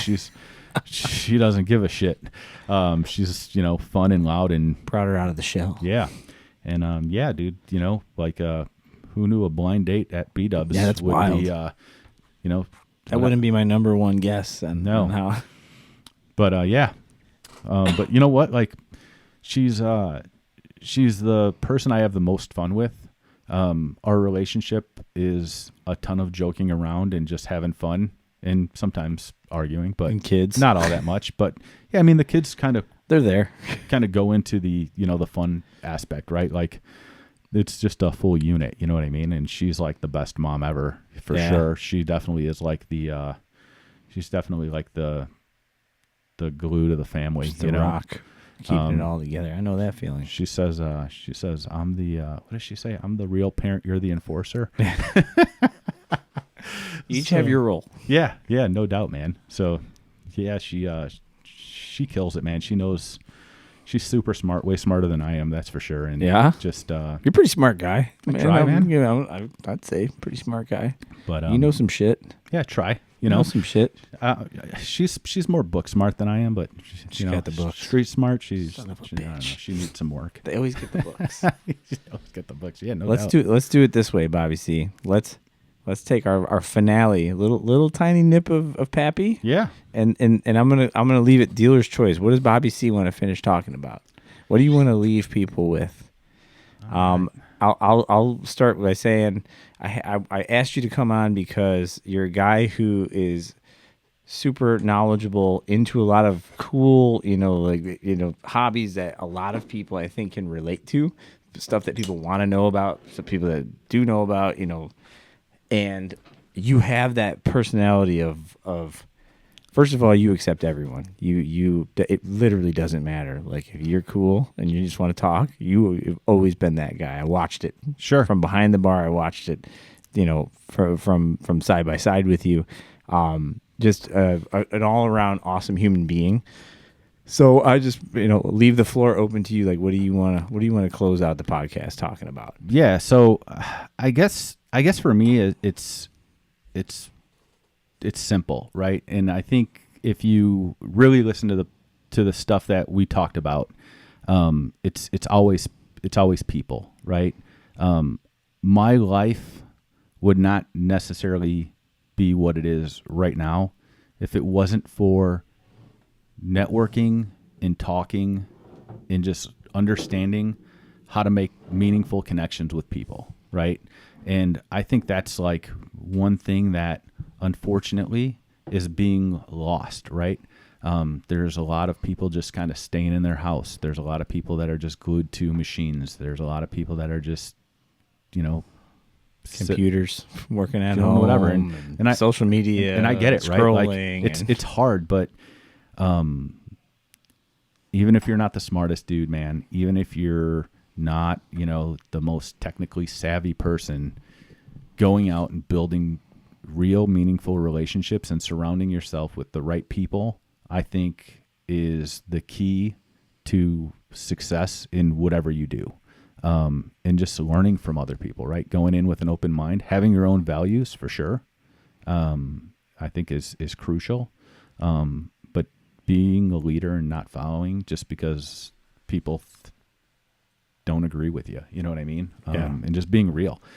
Stand on business. Yeah, I don't necessarily know if that's a topic per se, but it's a message that I think people need to hear and understand. It's a theme to a lot of the people I talk to on the show and just in life is that connection to the people. And when people seem to be the most passionate and the most I don't know, I guess happy is kind of a vague word for it, but like when you see the change in a person when they talk about something that they really care about, that they're Sure. really passionate about.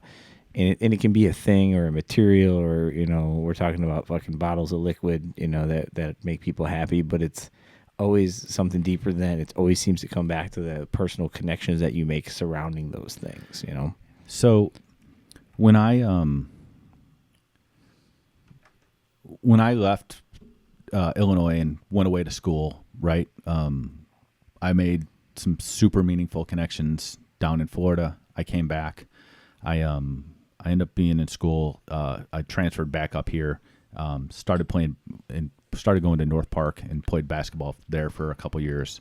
And then I didn't finish my degree. I went and started working for Ford Motor Company on the assembly line, which ironically I applied for like my senior year of high school. And it was just like, 3.5 years later, they called and they're like, hey, we're doing a hiring group if you're interested in coming in, you know? And like, dude, I went and started doing that. It just like wasn't my thing, man. I just felt like I was wasting talent. Not that I necessarily knew what my talent was, but like, dude, through basketball, I met friends, and just from Stuff you're passionate about. just from like going and talking, man, like going out with people. Next thing you know, it's like, dude, there's a guy that's like he's like a director at T-Mobile at the time. He's like, dude, you want a job? And I'm like maybe. Like He's this like, shit translates. dude, you'd be awesome at this. And like, dude, literally like left a union job that I figured I would just work 30 years at and retire, and just jump into corporate America at a job that I had literally zero experience at, you know what I mean? And became super successful at that because I literally cared for the people that I was working with, you know? That was why I was extremely successful in what I did for 18 years is like, I got it. You know what I mean? Like I was able to connect with that. Like I know the struggles of being a small business owners, you know, you got people, you get it. Yeah. You get it. And dude, you know, like when it was time to leave, it was some conversations with other people that I knew that cared about me. That was like, dude, even though you don't know shit about what you're coming into, we'll accept you and bring you in because you know how to talk to people and you can draw a connection and connect with people, and whatever you want to do, you can do, you know what I mean? So like, I just think that people they don't find their stride. They get scared of taking risks, you know what I mean? And that's never a good thing for sure. And it's sad to watch, you know, because I've seen some great fucking people just not be able to find their lane and lose total confidence in themselves, and they're just stuck in a rut. And it's just like, dude, you are way more fucking talented than the shit you're doing right now. And if you just fucking put yourself out there a little bit, like you'd go and crush it. And if you close it off, I mean, and you just sit there and watch, and you can tell them all you want, and then it's just watching, man. It's get like, out there, this and is spread your brutal. wings. Go do it, man. Go do it. Well, dude, thank you for the beautiful bottles. Thank you for the conversation. Thank you for being my friend. It's been way too 100%. long. Let's clink some glasses. Cheers, and again, thank you. I mean, I don't want to shut the mics off on you if you got anything else you want to cover. No, man, this has been great. I don't even know how long we've been rolling for. 2 hours. 2 hours. It's Not been bad. fun, man. I've bad. definitely enjoyed it. Thank you. Maybe I'll come back if you'll have dude. me. Maybe we do a March Madness with you and your bro. Absolutely. Something like that. I probably won't be talking much. He'll That's probably all just right. take over the shit. We'll have fun. We'll have fun on the side while he says all the smart stuff. We'll be like, Absolutely. We'll be talking about dudes, whatever's going on around there. Like, 100%. Yeah, I've been to Ohio before. I know. The Cougars. All right. All right, dude. Well, thank you, man. Cheers again. Cheers. Thanks for Salute, bringing brother. up the nice Absolutely. stuff. Finishing on some 15-year pappies. Cheers. Boom. And we're out.